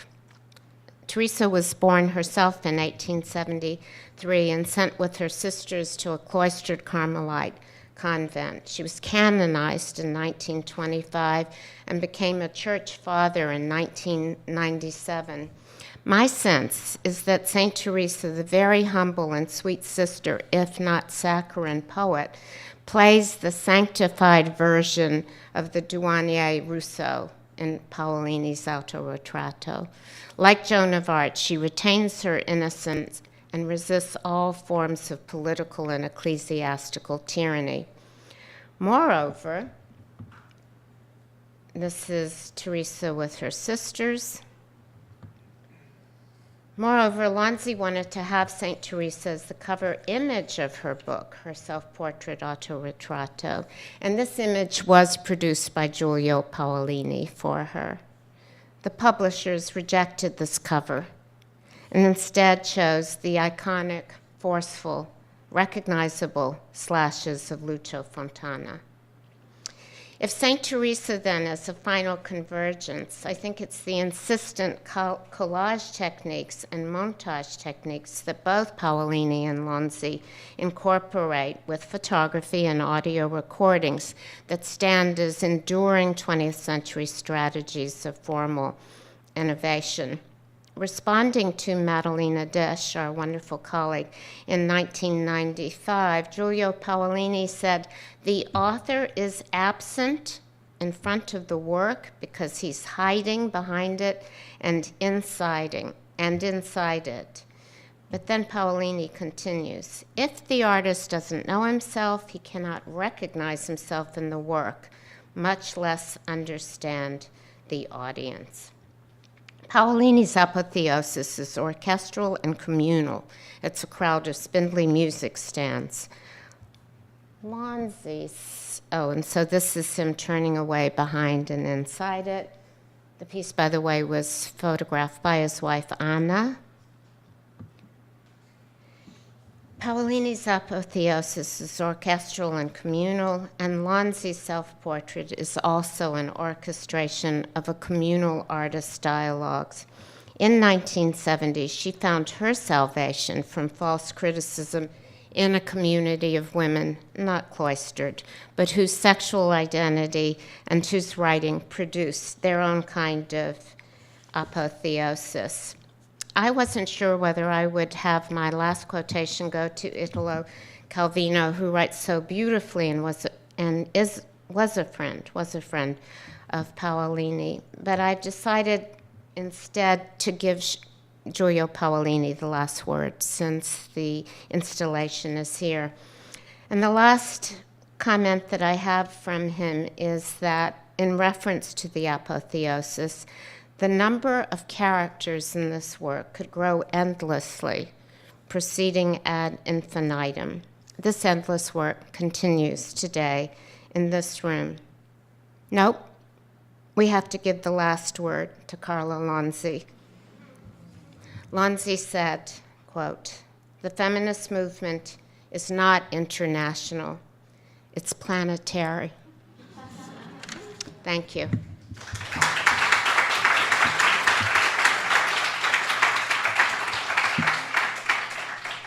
Thank you, Matthew. Thank you, Judith, for the invitation. I'm really delighted to be here in Chicago and participating in this symposium. Okay. When Carla Lonzi published Autoritratto in 1969, it marked the end of a career that had spanned a little over 10 years. Autoritratto is Lonzi's swan song to art criticism, before she abandoned the circuits of artistic production to found one of the better-known feminist movements in Italy, La Rivolta Femminile. The book collects much of Lonzi's art critical output of this period, collating dozens of recorded interviews with a roll call of artists whose names we've already heard, so I won't repeat. What results is something that resembles an autobiographical novel. It is, after all, a self-portrait, and as befits this genre, there are over 100 images peppered throughout its pages. Camel riders in the Rub al-Khali desert, the skyline of Milan, dozens of family portraits, Lonzi with her son Tita Battista, or in various locations around the US. A young Accardi dressed as the Queen of Hearts, Chief Washaki's teepee, holiday snapshots, photographs of gallery openings, the heavyweight boxing champion Cassius Clay. The list goes on. The sequence of images does not follow a particular order, and certainly no chronology. Furthermore, they're reproduced as black and white photographs, often small in size, with some no larger than a postage stamp. They're at times grainy, overexposed, or out of focus quality gives them a homely, amateur feel, like the kinds of photographs that might have been culled from a family album or scrapbook. Lonzi had expressed something like disappointment that Autoritratto had not been fully appreciated when, in a diary entry from 1972, she describes Accardi's reaction, who's given the name Esther in Lonzi's diary, And she says, quote, "Even Esther would make me feel like it was not very creative." Autoritratto lives out the lives of the artists included in its pages, and it does so through inclusion of an array of photographs for which the camera was turned towards an everyday lived experience. If it responds to what at the time seemed like an urgent need to eliminate the distance between art and life, then it also rethinks this traditional opposition innovatively, reformulating it through the spaces and textures of lived experience. By focusing on the domestic as the site where Autoritratto is played out, it also asks us to think about the politics of artistic practice in ways that challenge the conventional metaphorics of avant-gardism, and in particular those of violence and guerrilla warfare used by Germano Celant in his formulation of Arte Povera. Lonzi's politics is fought through the pages of Autoritratto on a different scale and anticipates an entire generation of feminist politics that would claim the home and personal space as their locus. In subsequent years, the acuity of Lonzi's approach would be articulated through her own feminist critique, as has since been recognized by Celant. In a marked and surprising shift in his position, Celant recently described the political climate at the time that Lonzi was writing Autoritratto in the following way. He says, "I think everyone felt subjective more than collective responsibility, so political commitment was a matter of secondary importance." The point is that Lonzi foregrounds subjectivity as a means of effecting a radical change to a system of art making by looking to a politics of living space and, a poetics of living space and the relations that could be found and encountered there. Lonzi had spoken about offering a way of recasting the artist through a new set of relations with society, imagining those relations in terms of community. In the preface to Autoritratto, she described it explicitly in these terms as una specie di convivio. And if the word convivio might take on a particular nuanced meaning of banquet in the work of Dante, here I also want to think of this term in the sense of coexistence or conviviality, as arguably Lonzi envisaged the conversants as part of an extended family, a sense of community that, as she explains, was founded on the dialogic structure of Autoritratto. Perhaps it is unsurprising then that among the interlocuteurs are a close circle of friends, Accardi, Castellani, Paolini, her then partner Consacra, with whom Lonzi had regularly worked throughout the 60s. Here, Lonzi's professional and personal lives are collapsed in what is clearly a privileged position based on affinity. At the same time, by foregrounding a sense of community, Autoritratto chimes with utopian experiments in alternative living. By redefining artistic practice along these lines, Autoritratto rethinks the role of the artist in society beyond the strictures of the art object and beyond the view of the period as it had been framed by figures such as Celant, that saw the artist as an instrument of politics. Despite Lonzi's insistence on the idea of community, it's worth noting that at times Autoritratto necessarily occasions a breakdown and concomitant rethinking and reconstitution of the familial structures that it would at first seem straightforwardly to uphold. This is played out in complex and subtle ways through the body of images in Autoritratto, which appear in unexpected, mismatched, and dispersed sequences, challenging the conventional notion of family structures and replacing this with what might usefully be described in terms of a community. When, for example, Lonzi uses family photographs, paradigms of domestic spaces, and reproduces them in Autoritratto without captions, they prove difficult to read. It is clear then that Autoritratto's connection to the domestic is complex, sometimes contradictory, and on occasion problematic. If it would seem to uphold the myth of the family romance, something that is echoed in Lonzi's diary Taci anzi parla, when she had fantasized about this possibility of replacing her own family, This sits uneasily with the way in which, more recently, family photography has been subjected to feminist critique for its images of family life emptied of emotional conflict or of the labor involved in its production. In light of such claims, how might it be possible to think of Autoritratto in relation to Lonzi's subsequent feminist politics? Could the problem of photography's failure to function in Autoritratto be viewed as an implicit critique of the familial structures that it ostensibly seems to want to reproduce, and as such an anticipation of Lonzi's subsequent and necessary move into feminism? If for many years Autoritratto's significance has been ignored in the scholarship on this period, it has now gradually begun to receive the attention it deserves, though this is still largely confined to Italian language contributions. In these accounts, Autoritratto tends to be read as an experimental way of performing the role of critic, a manifesto announcing the death of traditional mediated art criticism in which Lonzi is largely erased from the dialogues. This is Lonzi's coup de théâtre. She ends up writing herself out of the text. But beyond this conceit, a complex picture emerges through the process of editing. Autoritratto was the culmination of a decade spent challenging art critical writing. In a fragment of a letter dating from 19th of November 1964 that is reproduced in Taci Anzi Parla, Lonzi reveals, "I've decided not to write art criticism anymore, and I feel a kind of liberation inside." Lonzi's involvement with the artistic milieu of this period did, however, continue throughout the 60s. But during this time, she completely transformed the structure and function of the interview. With greater emphasis placed on the voice of the artist, Lonzi reformulated this traditional genre into something she likens to an encounter, which takes the form of an ongoing dialogue. The results would go by the name of Discorsi and appeared in the interdisciplinary journal of contemporary art, Marca 3, from the mid-1960s onwards. Lonzi would continue to press this technique further, so that by the time she interviews Pascali in 1967, the usual format of domande and risposte, or questions and answers, had been altogether restructured.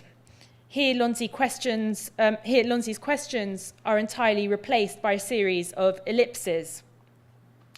In Autoritratto, Lonzi's signature interview style is replicated on an ambitious scale, expanded to incorporate all the conversations she had recorded throughout the 60s and edited together into a single dialogue. The work is conceived as polyphony, in which each artist takes part in a conversation that unfolds over the course of the book, and where Lonzi weaves fragments from these interviews together to create the necessary counterpoints between the different voices. The result is more akin to a sound collage, in which extracts from dialogues once held with Lonzi alone are shoehorned to fit into a multi-stranded conversation, in which the voices speak among themselves, often incoherently, and in which Lonzi is silenced.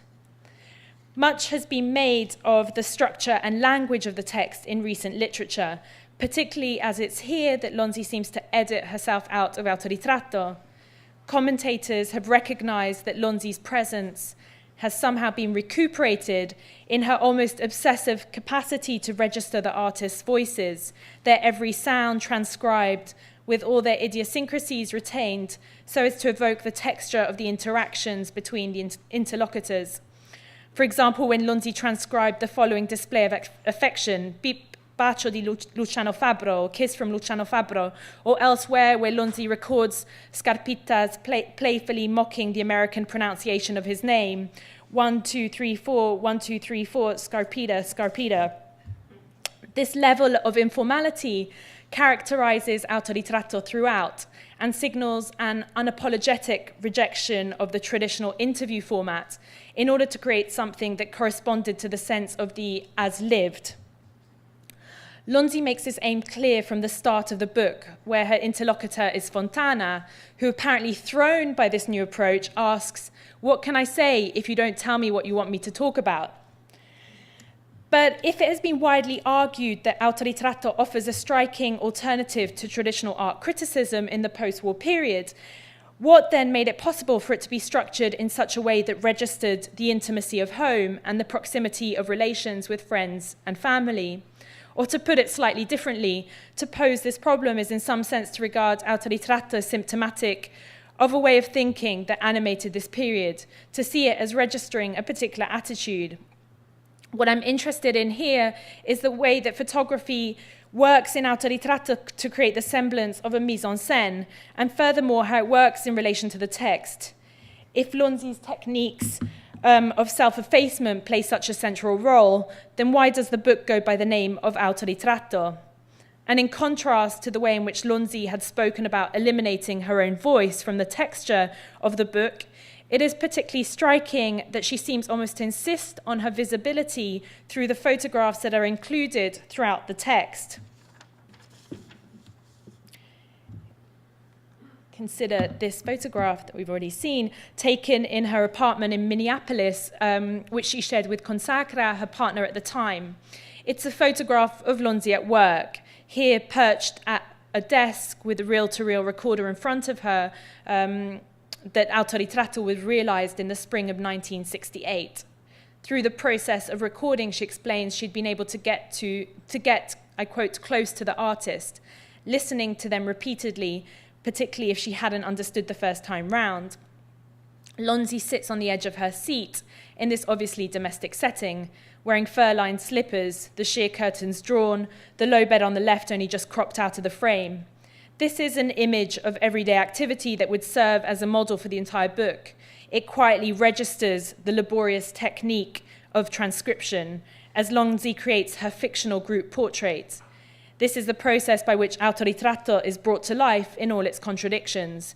It's an image of the solitude in which Lonzi had conjured her community of artists, an image of isolation by which Lonzi had wanted to gain proximity to her interlocutors, and finally, an image of professional work completely unrelated to the chores of homemaking that might have been the conventional cognates of such a domestic setting within established ideological norms. Lonzi appears throughout Autoritratto, where paradoxically, despite the supposed self-erasure, she remains center stage. In two photographs taken by art world photographer Ugo Mulas, she at once signals her close connection and enduring support to the artists included in Autoritratto. In the photograph on the left, Lonzi appears alongside Castellani at the Galleria dell'Ariete in Milan to mark the opening of Accardi's 1966 show there. And on the right, at the opening of Fabro's 1969 exhibition at the Galleria de Neuburg, also Milan. In the first of these, Castellani and Lonzi appear caught off guard. Castellani directs his gaze at Lonzi, whose mouth half open is caught in a friendly exchange with the photographer. This is as much about Lonzi's close connection to Mulas, who demonstrates his ability to document the feeling of spontaneity rather than the artwork on display and visible in the background. In the second image, the affinity between Lonzi and Fabro is suggested by their matching stance, both face forwards, casually smoking. Another photograph by Mulas, taken on the same occasion, though not reproduced in Autoritratto, shows Fabro gallantly kissing Lonzi's hand. But there is a deceptive innocence about the inclusion of these photographs that belies the tension at the heart of the book. Autoritratto is no ordinary self-portrait. Its subject remains ever elusive, shifting from author to artist and back again. It has recently been described as an ensemble of first-person narratives, and as has been noted elsewhere, the prominence given to the artists suggests that this is as much their self-portrait as it is Lonzi's. The role of montage in structuring the text is vividly extended through the images interwoven in Autoritratto, recording the life and habitat of each artist and his or her work in unexpected combinations that register different degrees of intimacy and an ever-changing chronology. Candid photographs introduce siblings, partners, children, and holiday snaps alongside studio photography, gallery openings, and installation shots. Consider this photograph of Yanis Canelis with his wife Ifi and friends during a carnival in Venezuela in 1958. Ifi laughs at the comic figure in drag, performing for the camera, whilst Canelis offers a smile straight into the lens. the photograph captures the friendly gazes that dart in different directions around the room. Above all else, it registers the kind of casualness and spontaneity that characterizes the friendship of the figures gathered there. The point is that, above all else, the artist in Autoritratto is seen through the lens of their relations with friends and their experience outside of making work. The inclusion of these kinds of photographs certainly raises the question of the function of photography in Autoritratto, as compared, for example, to Lonzi's interviews published in Collage and Marca 3 throughout the 1960s. Photographs as they appeared there largely correspond in some way to the artist's practice, showing the artist in their studio or in front of their work, as seen in these pages of Marca 3. Much of the contents of those interviews appeared faithfully transcribed in Autoritratto, though, of course, not in the same order. But additionally, Lonzi introduces a wide range of very different categories of images that explicitly register the author's reliance on portraiture, which throughout Autoritratto vacillates between the individual and the group. Autoritratto was realized at a particular moment when the genre of portraiture had become bankrupt, to borrow a term from Mark Godfrey in his analysis of Alighiero Boetti, an artist not included in Lonzi's book, but closely associated with arte povera. Boetti continued to interrogate the notion of artist subject through self-portraiture, quote, of a kind, as Godfrey puts it. Since the historical project of portraiture had lost all credibility, the only credible form that it could take was one that played out this failure or loss through strategies of negation, self-effacement, and hiding. In other words, as Godfrey explains, the numerous portraits that Boetti made during this period might be better understood as anti-portraits. Autoritratto in Negativo of 1968, shown at Boetti's solo exhibition Shaman Showman at the Galleria de Neuburg in 1968, is one such work made from a boulder carved out to reveal a barely recognizable face. Autoritratto in Negativo was an unconventional self-portrait. When it was exhibited, it played with this notion of withdrawal and hiding. At the Galleria de Neuburg, it was hidden out of view among a mass of rocks and boulders that covered the gallery floor. Lonzi's Autoritratto belongs to the same narrative. It is both anti-portrait at the same time as it aims at a collective self-portraiture. It was through photography that Lonzi was able to figure herself at all, and certainly more assertively than through the text. However, its reliance on conventional family photography is at odds with the artistic practice of artists such as Boetti. Lonzi constructs her self-portrait whilst deflecting attention onto others. This is how she figures within Autoritratto while claiming to hold up a mirror to each artist.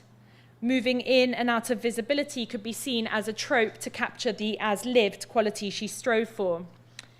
This, of course, raises the issue of the role of the individual within the group, particularly as it relates to the collective.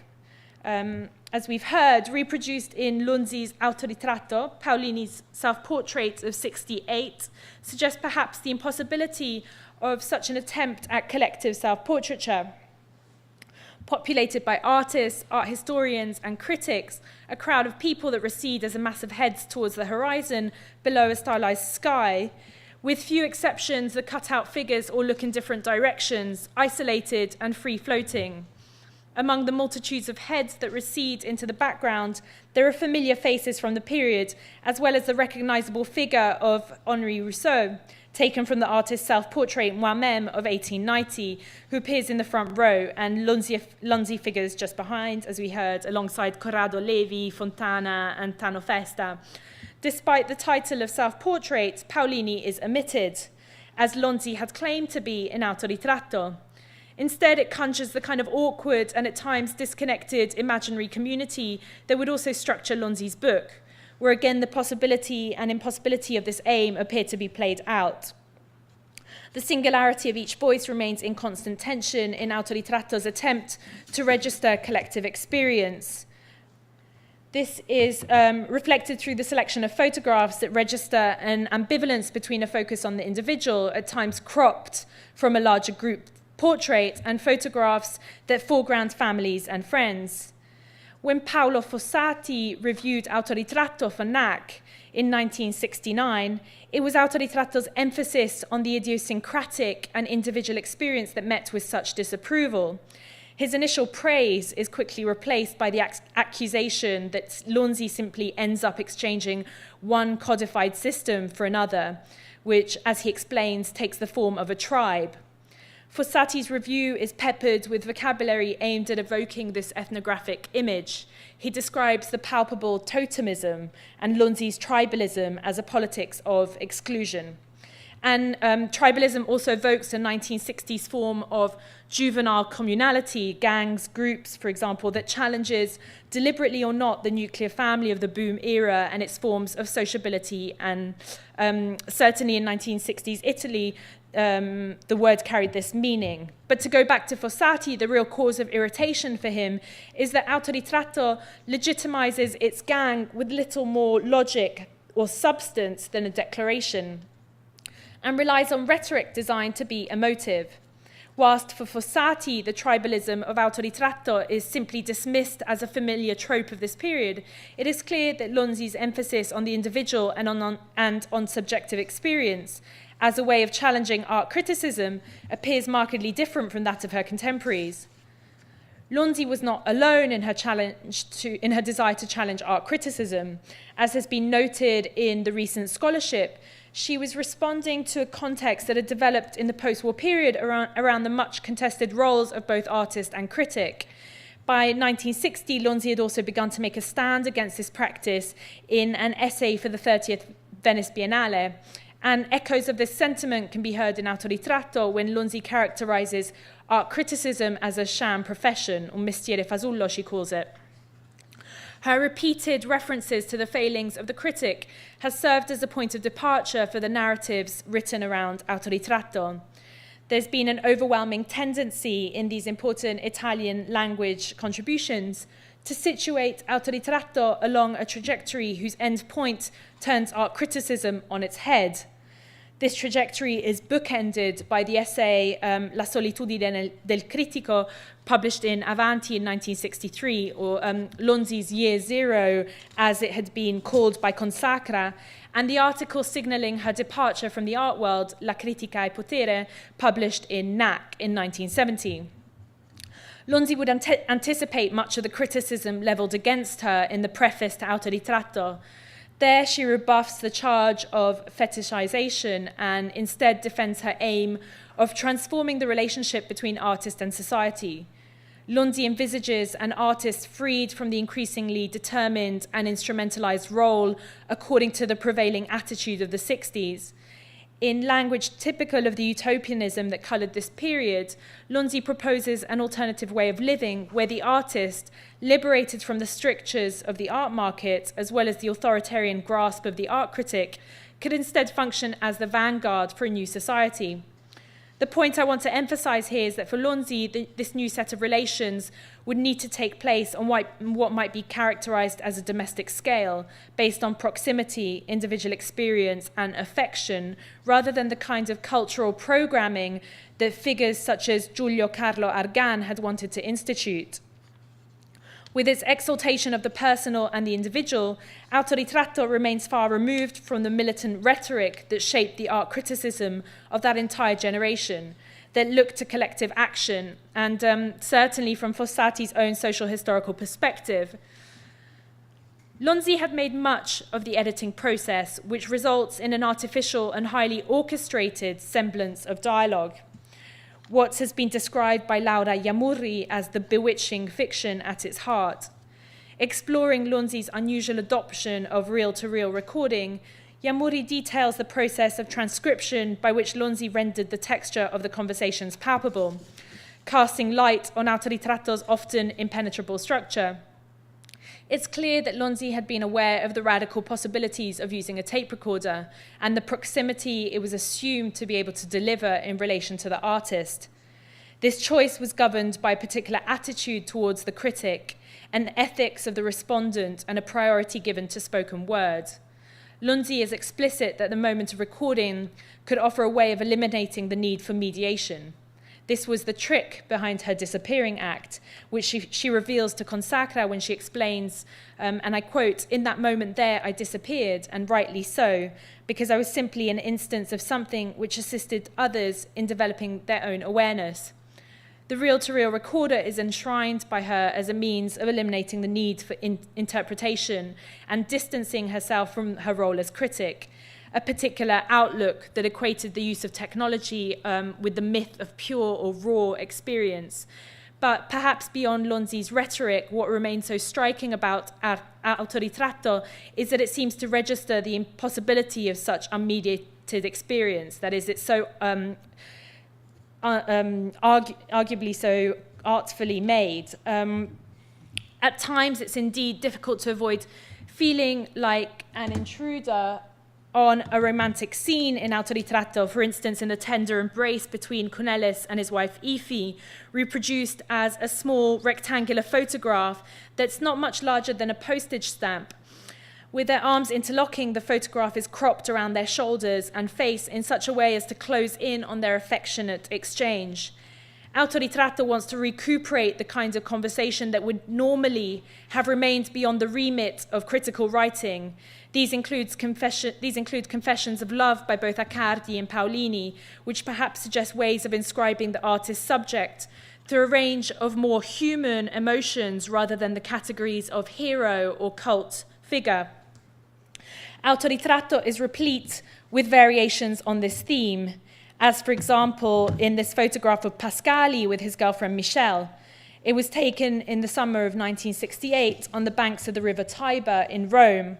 The photograph was taken by Mulas and suggests perhaps a kind of performance of intimacy, somewhere between a private moment and a performance of that privacy for the camera, a reminder that if Autoritratto looks to the domestic and the personal, then it's also a performance of those casual relations associated with this setting, as it had been enshrined in the casual rhetoric of the studio introduced by Ugo Mulas, Hans Naumert, and Harry Schunkender, art world photographers of the post-war period.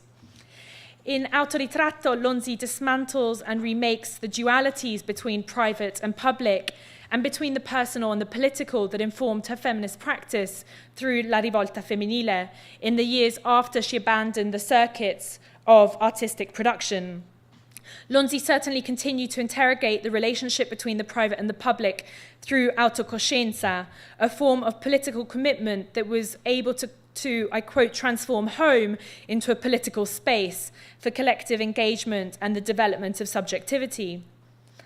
In what have since been regarded as unique experiments in autocoscienza, Lonzi would go on to explore rethinking of social and sexual relationships in Taci anzi parla, Diario di una femminista of 1978, and Vai pure of 1980, the transcription of her conversation with Pietro Consacra about the breakdown of their relationship. The appeal to coexistence is further underpinned by the inclusion of countless photographs that record a variety of social relations. Sorry, that's a little bit premature. A variety of social relations that date from the turn of the century to the 1960s, as if this were a family album, a mnemonic. Perhaps unwittingly, they chronicle the changing level of formality that would transform the family unit in these decades and suggest ways in which Autoritratto might offer a critique of the family structure. There are numerous archaic portraits of the staged nuclear family, as in this photo of Pascali with his parents on either side and in half shadow, as they look proudly down at their son, but with the kind of formality and restraint characteristic of studio photography. The somber mood stands in stark contrast to the relaxed feel of this family snap taken several decades later of Nigro with his wife Violetta and son Gianni in the countryside near Livorno. Or perhaps more striking still is the relaxed ambience and intimate surroundings of this photograph of Accardi propped up in bed with her daughter Antonella. There's a noticeable emphasis on the relations between mother and child in a whole series of photographs that seem to want to inscribe the maternal subject into the text. Lonzi and her son Battista figure amongst these. In this photograph taken in 1960, Lonzi stands by a window of a darkened room as she bottle feeds a newly born Battista wrapped up in a blanket in her arms. The inclusion of these kinds of images is unusual. They register a shift in how we might be expected to look and for whom these photographs might have been taken. In this way, Lonzi signals a world beyond her professional life through the inclusion of amateur photography. She provides a view into her role as mother and allows this to exist alongside her practice of writing. This glimpse into the family life of the author and her son is replicated in photographs throughout Autoritratto. And there are countless images of the infant, more generally, and their surroundings that direct attention away from the domain normally associated with the professional artist, as this photograph taken in 1923 of a young Scarpita. The image is out of focus, but its drama is clear. It takes place on a small toy cart in a suburban backyard in California in 1923. The young Scarpita reaches up to kiss his mother with his head slightly tilted back and to one side in a great show of affection. The images in Autoritratto appear without captions. These are printed at the back. Contradictory meanings emerge from Lonzi's attempts to interweave the lives of these different artists into one community, and from the way in which the very different kinds of images are employed side by side, from professional to amateur photography. The photographs appear in a jolting sequence as isolated images, at times only obliquely referred to in the text. They fit awkwardly together and resist the kind of narrative overlay that might be expected of an autobiographical account. This is partly the point. Whilst Autoritratto is filled with memories and past experiences of the artists it includes, this is far from a return to a biographical account of their work. The conversations jump backwards and forwards, spatially and chronologically, in such a way that often resists any attempt at formulating their lives in terms of a linear or causal sequence. Autoritratto institutes a form of relational aesthetics avant la lettre and takes the lived body as a model. Without captions or explanations, the images fall into various categories that come to stand broadly for different forms of the social and crucially for relations beyond the family structure. A wide array of social and sexual relations governs this fictional community. It's a visual experiment as much as a new way of writing, where Lonzi and her interlocutors are inscribed through photography. The images are often difficult to tell apart and can instead be read as shorthand for different types, or put differently, as an atlas of social relations.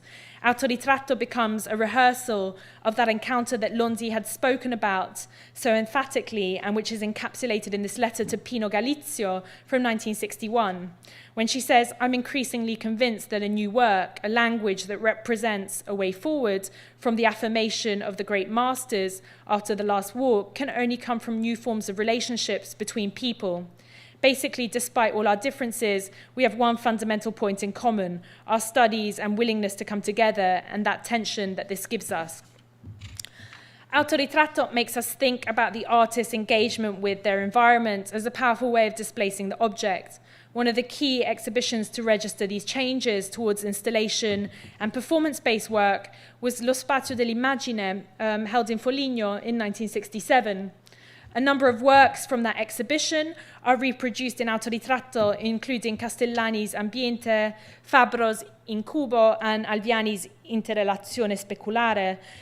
Similarly, the works that have since been regarded as central to the narrative of artistic practice in Italy of this period are reproduced here, such as Cunellis's untitled 12 Horses from his show at Galleria Lattico in 1969, and on the right, Pascali's Finte Sculture at the Galleria Iolas in 1968.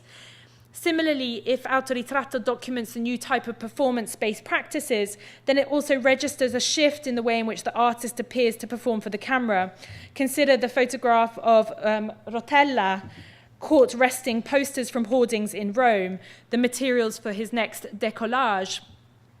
A photograph that would seem to want to evoke the kind of filmic references that had proved such a source of fascination for the artist's practice.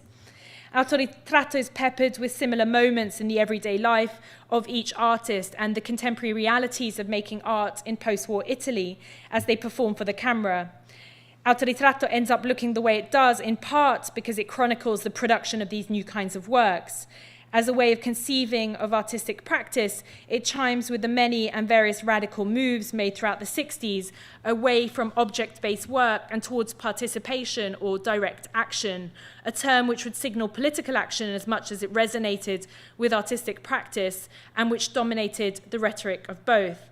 Taken together, the images in Autoritratto emphatically restore the connection between artist and the environment in which their work is produced. And finally, to end, if Autoritratto ends up looking the way it does, it is because of a marked shift in the conception of what art could be and where it could be situated. Thank you.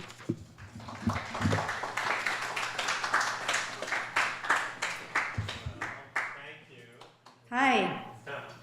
So you can hear me? We can hear you and see you, and we can see on another screen the images that you Okay, perfect. So thank you. I'm happy to be able to participate from Turin. And so I guess if you can all hear me well, I'll just start, okay? Okay, so today I'm going to discuss the work of Franco Vaccari, an artist who deserves more international attention from the perspective of two often overlooked aspects of 1960s and 70s Italian artistic production. The one is the first aspect is the intersections of the visual and literary neo-avant-garde. And then the second aspect is the way in which materiality was addressed by Italian artists working with photography in the 60s and 70s. Okay, so since the beginning of his artistic career in the early 60s, Franco Vaccari engaged with the material contexts we inhabit and focused his research on a multi-sensory approach to photographs, which he conceived not just as representations, but also as material objects and social agents located within complex networks of material and semiotic relations. Now, the material contexts conceived as elements that determine what we are as individuals were at the center of two major cultural phenomena in Italy during the 40s and 50s, neorealism and arte informale. As theorized by literary and art historian Renato Barilli, as a young militant art critic in the 50s and 60s, one of the crucial components of the Italian neo-avant-garde was its strong existential and phenomenological inclination. So based on banal and contingent aspects of everyday life and utterly opposing the geometrical abstraction of rationalism, arte informale perfectly embodied the epistemological, ethical, and affective assumptions of the idea of being in the world conceived as a process of transactional interactions among people and their environments. Barilli wrote of a new, open, and mundane arte informale emerging in the 60s within Italian artistic productions such as arte povera, body art, conceptual art, taking the form of environments, happenings, performances, and behavior of sorts. These new artistic strategies, which Barilli defined as an expanded informale, were projected into real time and real spaces, and often adopted technological instruments such as photography and video. So in 1972, Barilli, along with art historian Francesco Arcangeli, who was a pupil of Roberto Longhi, curated the Italian pavilion at the Venice Biennale. The exhibition was entitled Opera o Comportamento, which means work of art or behavior, and it's a question, it's not a statement. And Franco Vaccari was among the artists invited to participate. The other artists were Gino De Dominicis, Luciano Fabbro, Mario Merz, Germano Livotto, for instance. So Vaccari was born in Modena in 1936 and graduated in physics from the University of Milan in 1962. In the mid-50s, he developed a strong interest in photography, following in the footsteps of photographers such as Paul Strand and William Klein. In 1955, Paul Strand, together with journalist and neorealist screenwriter Cesare Zavattini, published in Italy a book entitled Un Paese, which translates into a village. Based on the idea of creating a dialogue between cinema, literature, and photography, Un Paese was intended to be the first volume in a series of neorealist books edited by Zavattini and entitled Italia Mia, which translates into My Italy. Un Paese was conceived as a book about a small town in Italy that would reveal the spirit of a people. And so to such aim, Zavattini chose his native village in the Po Valley, Luzzara. Strand shot portraits, landscapes, and everyday objects, and Zavattini edited the text, which consisted of direct spoken testimony. And you're going to see 2 slides.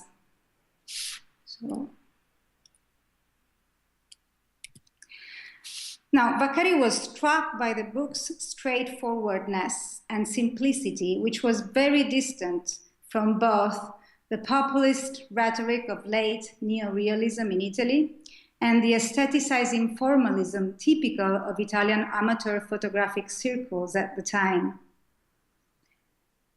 William Klein was also an important source of inspiration for the young Vaccari, who purchased Klein's books dedicated to New York and Rome immediately after they were published in Italy by Feltrinelli in the second half of the 50s. Vaccari was particularly fascinated by Klein's ability to represent the materiality of a city and to linger on seemingly marginal aspects of urban reality, which he saw as full of life and therefore as full of meaning.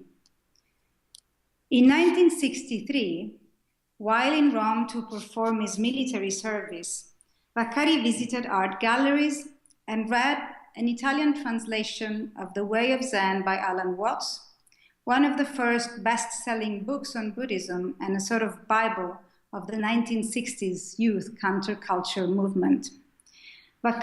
Through Watts, Vaccari became acquainted with the haiku poetical form, and what fascinated him most about haiku poetry were its brevity and essentiality, as well as its capacity to generate micro-awakenings devoid of any conceptualization. So haikus became a poetic model through which Vaccari could observe the reality of Italian cities in the 60s.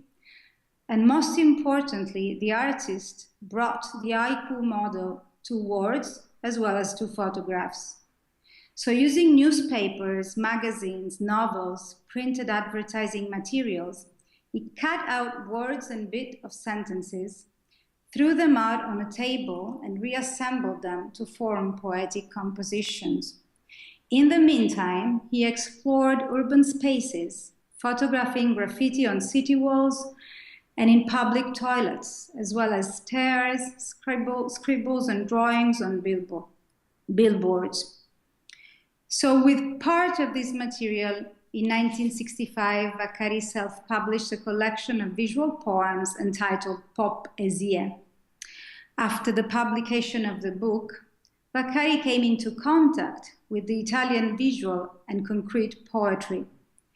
Defined in the early 60s by poet Lamberto Pignotti as a semiological guerrilla, visual and concrete poetry first developed in Genoa and Naples at the end of the 50s and spread rapidly to the rest of the country. Vaccari met poet and literary critic Adriano Spatola, who introduced him to San Pietro, a publisher based in Bologna who was then at work on the first Italian anthology of visual poetry.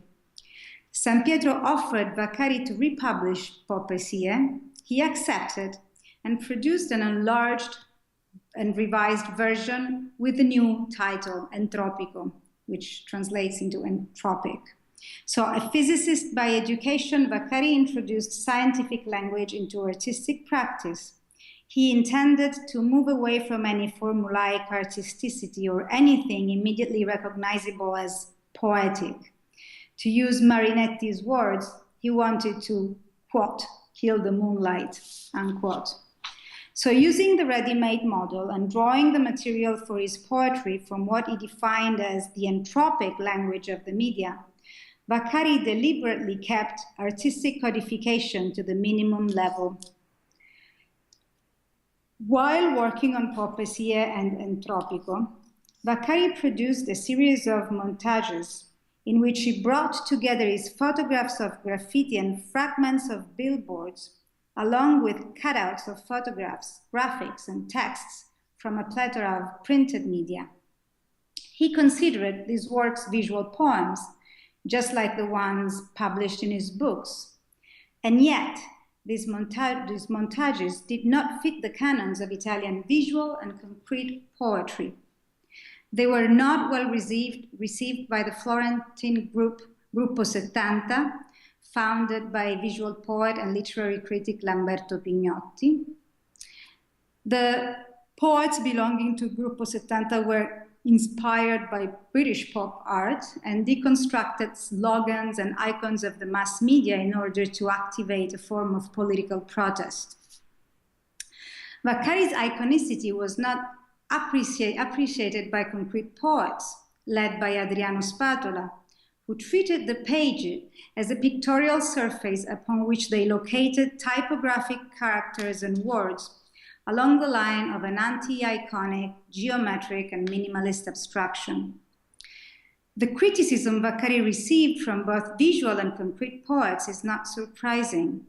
Vaccari's work expressed the artist's need to distance himself from pop art as well as from formalist abstraction, to transform the page into a living stage to be filled with the everyday realities of our lived experiences, and to infuse his work with the material experience of walking the streets of Italian cities. It is through his experiments with haiku, visual poetry, and photography that Vaccari could actuate his escape from books towards the lived space of everyday experience in city streets. In other words, once Vaccari had brought the street to the page, he could do the reverse, that is, bring the page to the street, exploring the fields of environment, performance, and conceptual art. In 1966, Vaccari published a third book, Le Tracce, which translates into traces. The volume contains only photographs, and almost all of them are graffiti-related images that the artist took in various Italian cities during the first half of the 1960s. With his gaze decisively turned towards material culture, Vaccari collected fragments of urban reality and relocated them into the book. In perfect tune with the legacy of Informale, Vaccari conceived photography as a multisensory jump into the world, an unpredicted encounter with what one does not know. His intention was not so much to create images, but to immerse himself in the wretched reality of everyday life. The materiality of walls, paint stains, drippings on his graffiti photographs bear the sign of Informale. At the same time, the urban scenes depicted by Vaccari were integral to an Italian landscape made up of small and big cities, a landscape where the lines separating city life from rural traditions were still blurred. The interest towards this local, popular, and dialectal Italy has its roots in neorealism.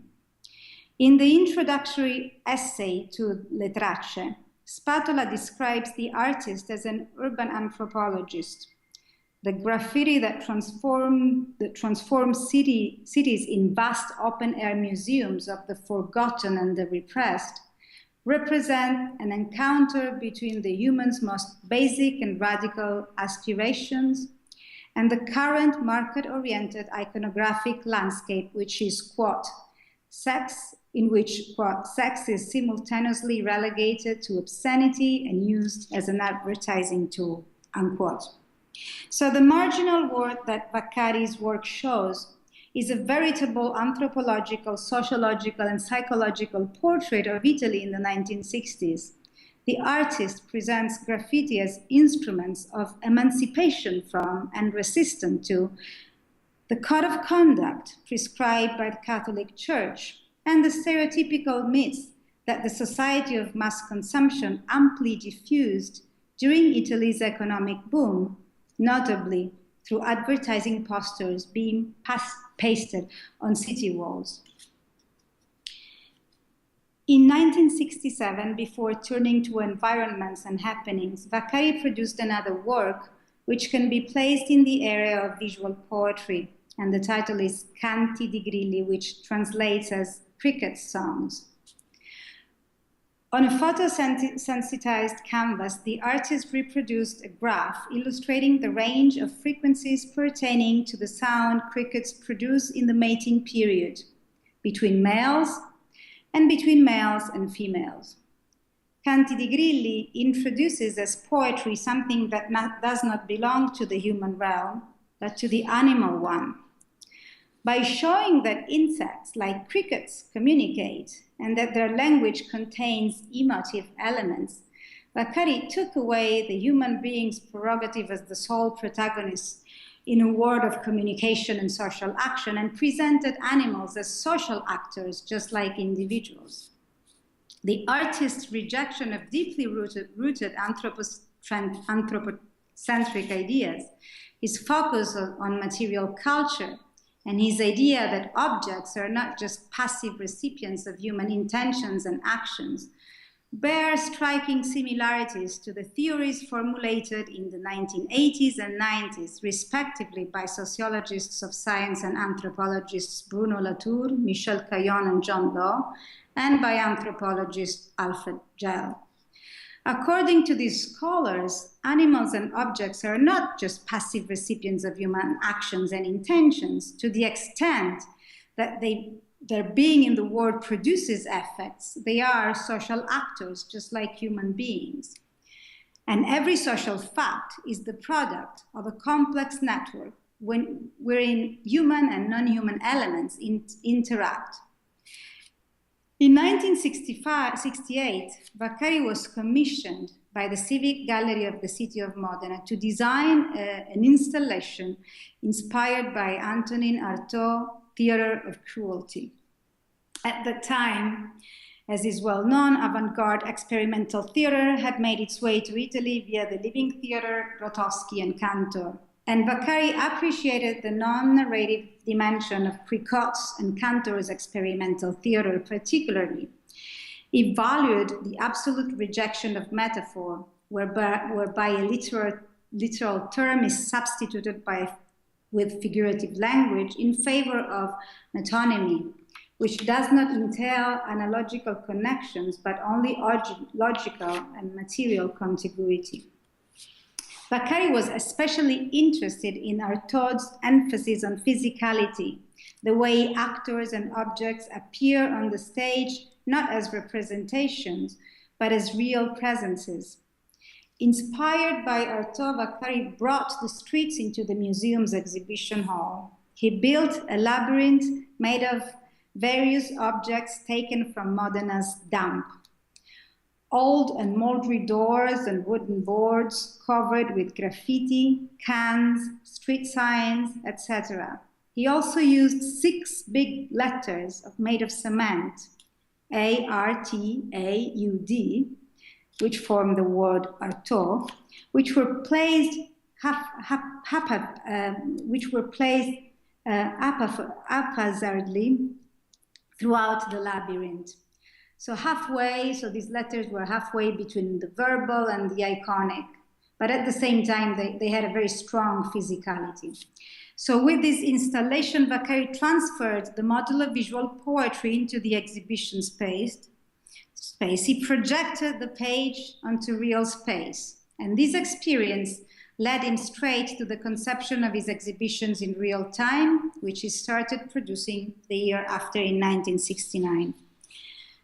Vaccari's exhibitions in real time are open and collective projects that break the traditional confines between museums and urban spaces. They are temporary works in which the artist no longer acts as the original and autonomous author, but as the trigger of an event whose results it does not control. So the work takes shapes in real time and real space. It develops in relation to the way in which the spectators, participants, emancipated from the status of mere viewer, perceive it and react to it, perceive the trigger, perceive what, how the trigger that the artist puts into the scene. And so the viewers strongly contribute to the shaping of the meaning of the work and of its form, of course. So by reducing his authorial presence to a minimum level and by exalting the materiality of experience, Vaccari exposed public spaces and societal processes as networks in which human and non-human actors, such as photographs, as we shall see in a minute, move through space and time, interacting with each other and acting upon reality, producing effects. The emphasis on photography as a material object and as a social agent that plays an active role in a ludic act of reappropriation of self-portraiture is at the center of Vaccari's exhibition in real time number 4. Leave on these walls a photographic trace of your fleeting visit, which is the work that he presented at the 1972 Venice Biennale.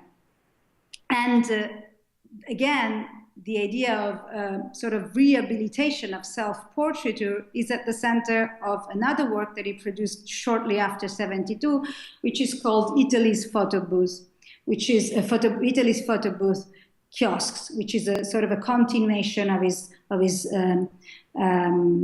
Biennale exhibition, of his Venice Biennale exhibition in real time. So at the Venice Biennale in 1972, Vaccari placed a commercial self-service photo booth for ID pictures in his allocated as exhibition space. And a message directly addressed to the public and translated into 4 languages appeared in a large black font in one of the walls delimiting the monumental exhibition space. And of course, as I said before, the message said, "Leave on these walls a photographic trace of your fleeting visit." The photo booth, an object typically belonging to urban public spaces such as train stations or sidewalks, and destined to the production of multiple and cheap images, was placed into the prestigious and erratic exhibition space of the Venice Biennale. This was clearly aimed at a critique of the art system, with its traditional self-referential aesthetic criteria of authorship, originality, and, of course, economic value.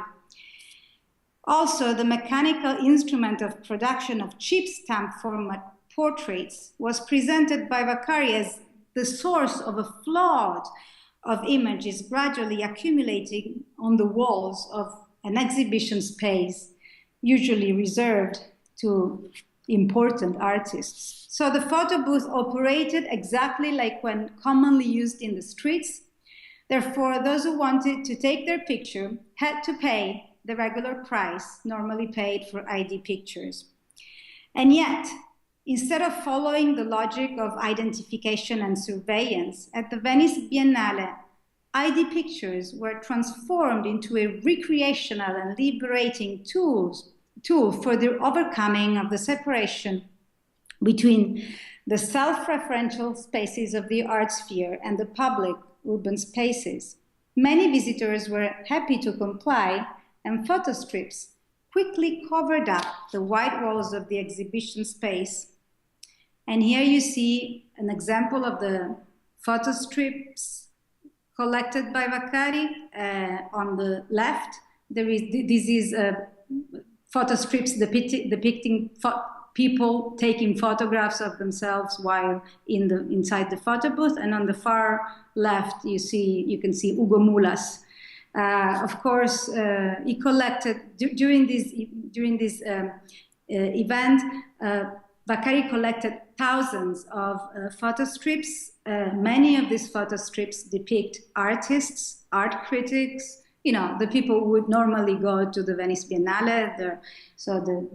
They are recognizable. They're all there. And he made a book with these strips, which was clearly sold out right upon publication because everybody wanted to have the book where their picture was published.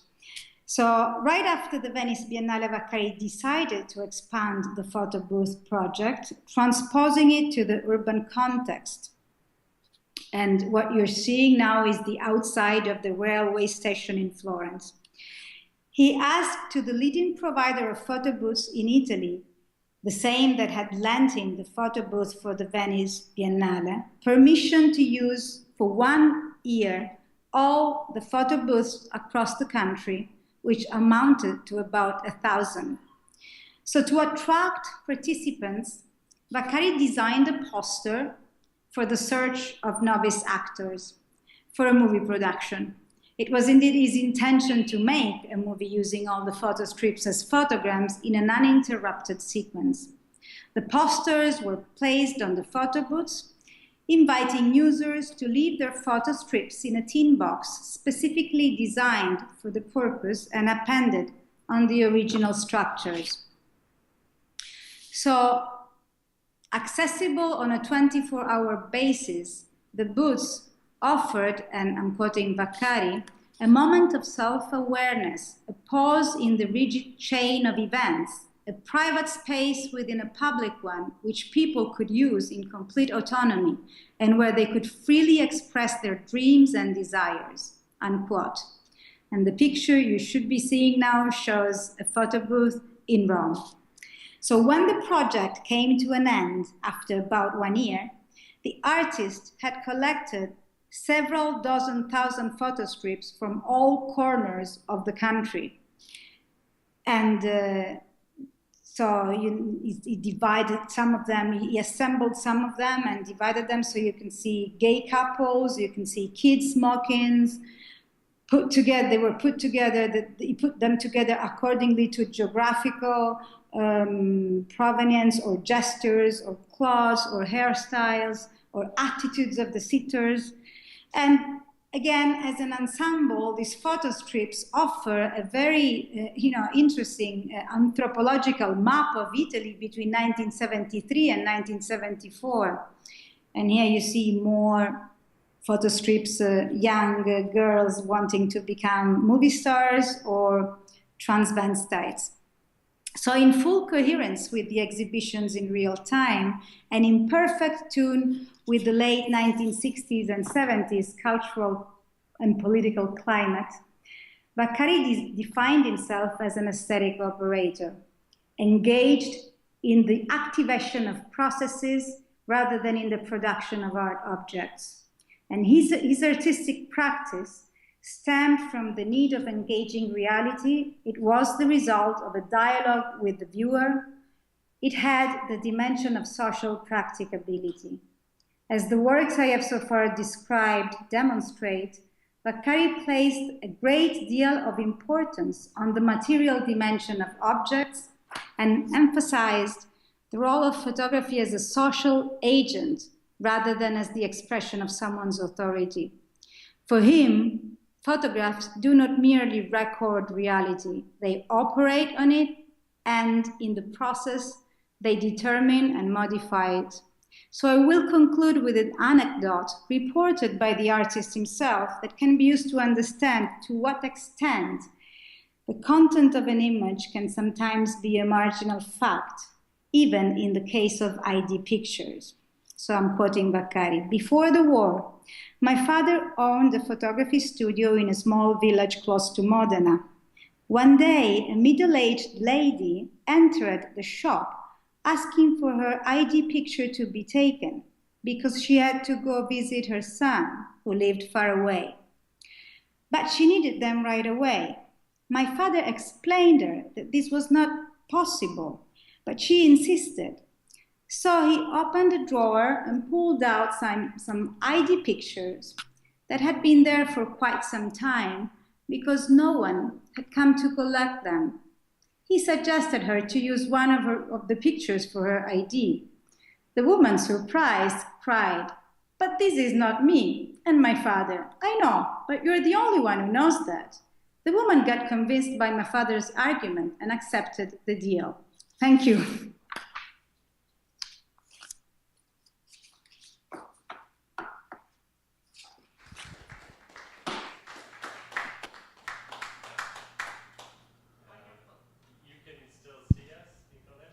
Yeah, I can see you and I can hear you, and I hope you could hear me fine. Absolutely. Well, okay, good. We've offered to those who are physically here to come have a little lunch with us next door, where most questions might happen. But you know, since you're thousands of kilometers away, if any of those who heard the paper has a question, that was really amazing to see that work, which never gets shown in the United States. I don't know, is there anyone who has a question for Nicoletta? You do, because I do as well. You first, Judith. Yeah. This is Judith Kirshner, Nicoletta. Yeah, I very hello. much enjoyed your comments. Tell me, what was the reaction to the exhibition in the 1972 Venice Biennale to Vaccari's presentation? It was very, very well received, actually. And as a matter of fact, people were, okay, so that show was a problem because Gino De Dominici presented a work in which an actual person affected by Down syndrome was shown in the Italian pavilion within as part of opera o comportamento. So I guess much of the attention was taken by that scandal, because that was a scandal. That was a big. There was a big fuss around that fact. The work Vaccari presented received. Was very well received. And this is all primarily testified by the fact that people participated, and he collected 6,000 photo strips from that Venice Biennale project. And most of them, a great bulk of them was already there during the days of the vernissage, but then they continued accumulating, and then there was a book that came out, as I said before, which as soon as it reached bookstores, it was sold out in 3 days. It was only printed in 500 copies, though. I guess Vaccari had made a very, was smart, because what he did, he during the days of the vernissage, he collected, he gave the participant a certificate of participation, in which, but in return, he asked for their address, for their postal address. So as soon as the book came out, before the book came out, actually, he sent a letter to all the participants saying, look, a book that features your portrait is coming out, so you should go and buy it. So that's how he covered all the expenses for his for the publication. That was very smart. So, but in Italy, the 1972 Biennale Vaccari project at the Venice Biennale is very, very well known. And just one follow-up from me, quite just kind of detailed questions, but did Vaccari put the photographs on the wall himself or with assistance? Did he stay for the whole length of the Biennale, if so? And why did he gather some of these photographs afterward? Because you showed a couple of what you could call conventional works of art with them. Yeah. Yeah. Okay. So what he did is no, he didn't. He put up the first couple of. He put up 2 pictures to begin with, which weren't even photo strips, just small pictures of a photo booth, and then people started putting up the photos by themselves. And he was there only for the first, for the vernissage, which lasted 3 days, and then he left. So there was no one there. And as I said, people had to pay. So they had to participate in the regular way. You know, they had to pay and get their photo IDs, and then they would hang them themselves. Now, what happened is that the curtain that you normally have in photo booths sort of became shorter and shorter, because apparently people were doing weird things inside it. So there was a problem with that. And then Vaccari collected this humongous amount of photo strips, and not only he produced this book, but he then put them together according to various, categories as kind of as kind of part of an archive. And then, of course, he sold them as single works of art. So that's the because of course he had to make a living, although he's quite. He doesn't. He's not a person who needs money. He's quite well to do, but he still, wanted to sell his work. So that's what he did. Okay. Yeah. Thank you very much. Thank you for joining us. I guess have a good evening. Yeah. Yeah. Thank you. Thank you for making this possible. I'm very happy. All our symposia this way now. Okay.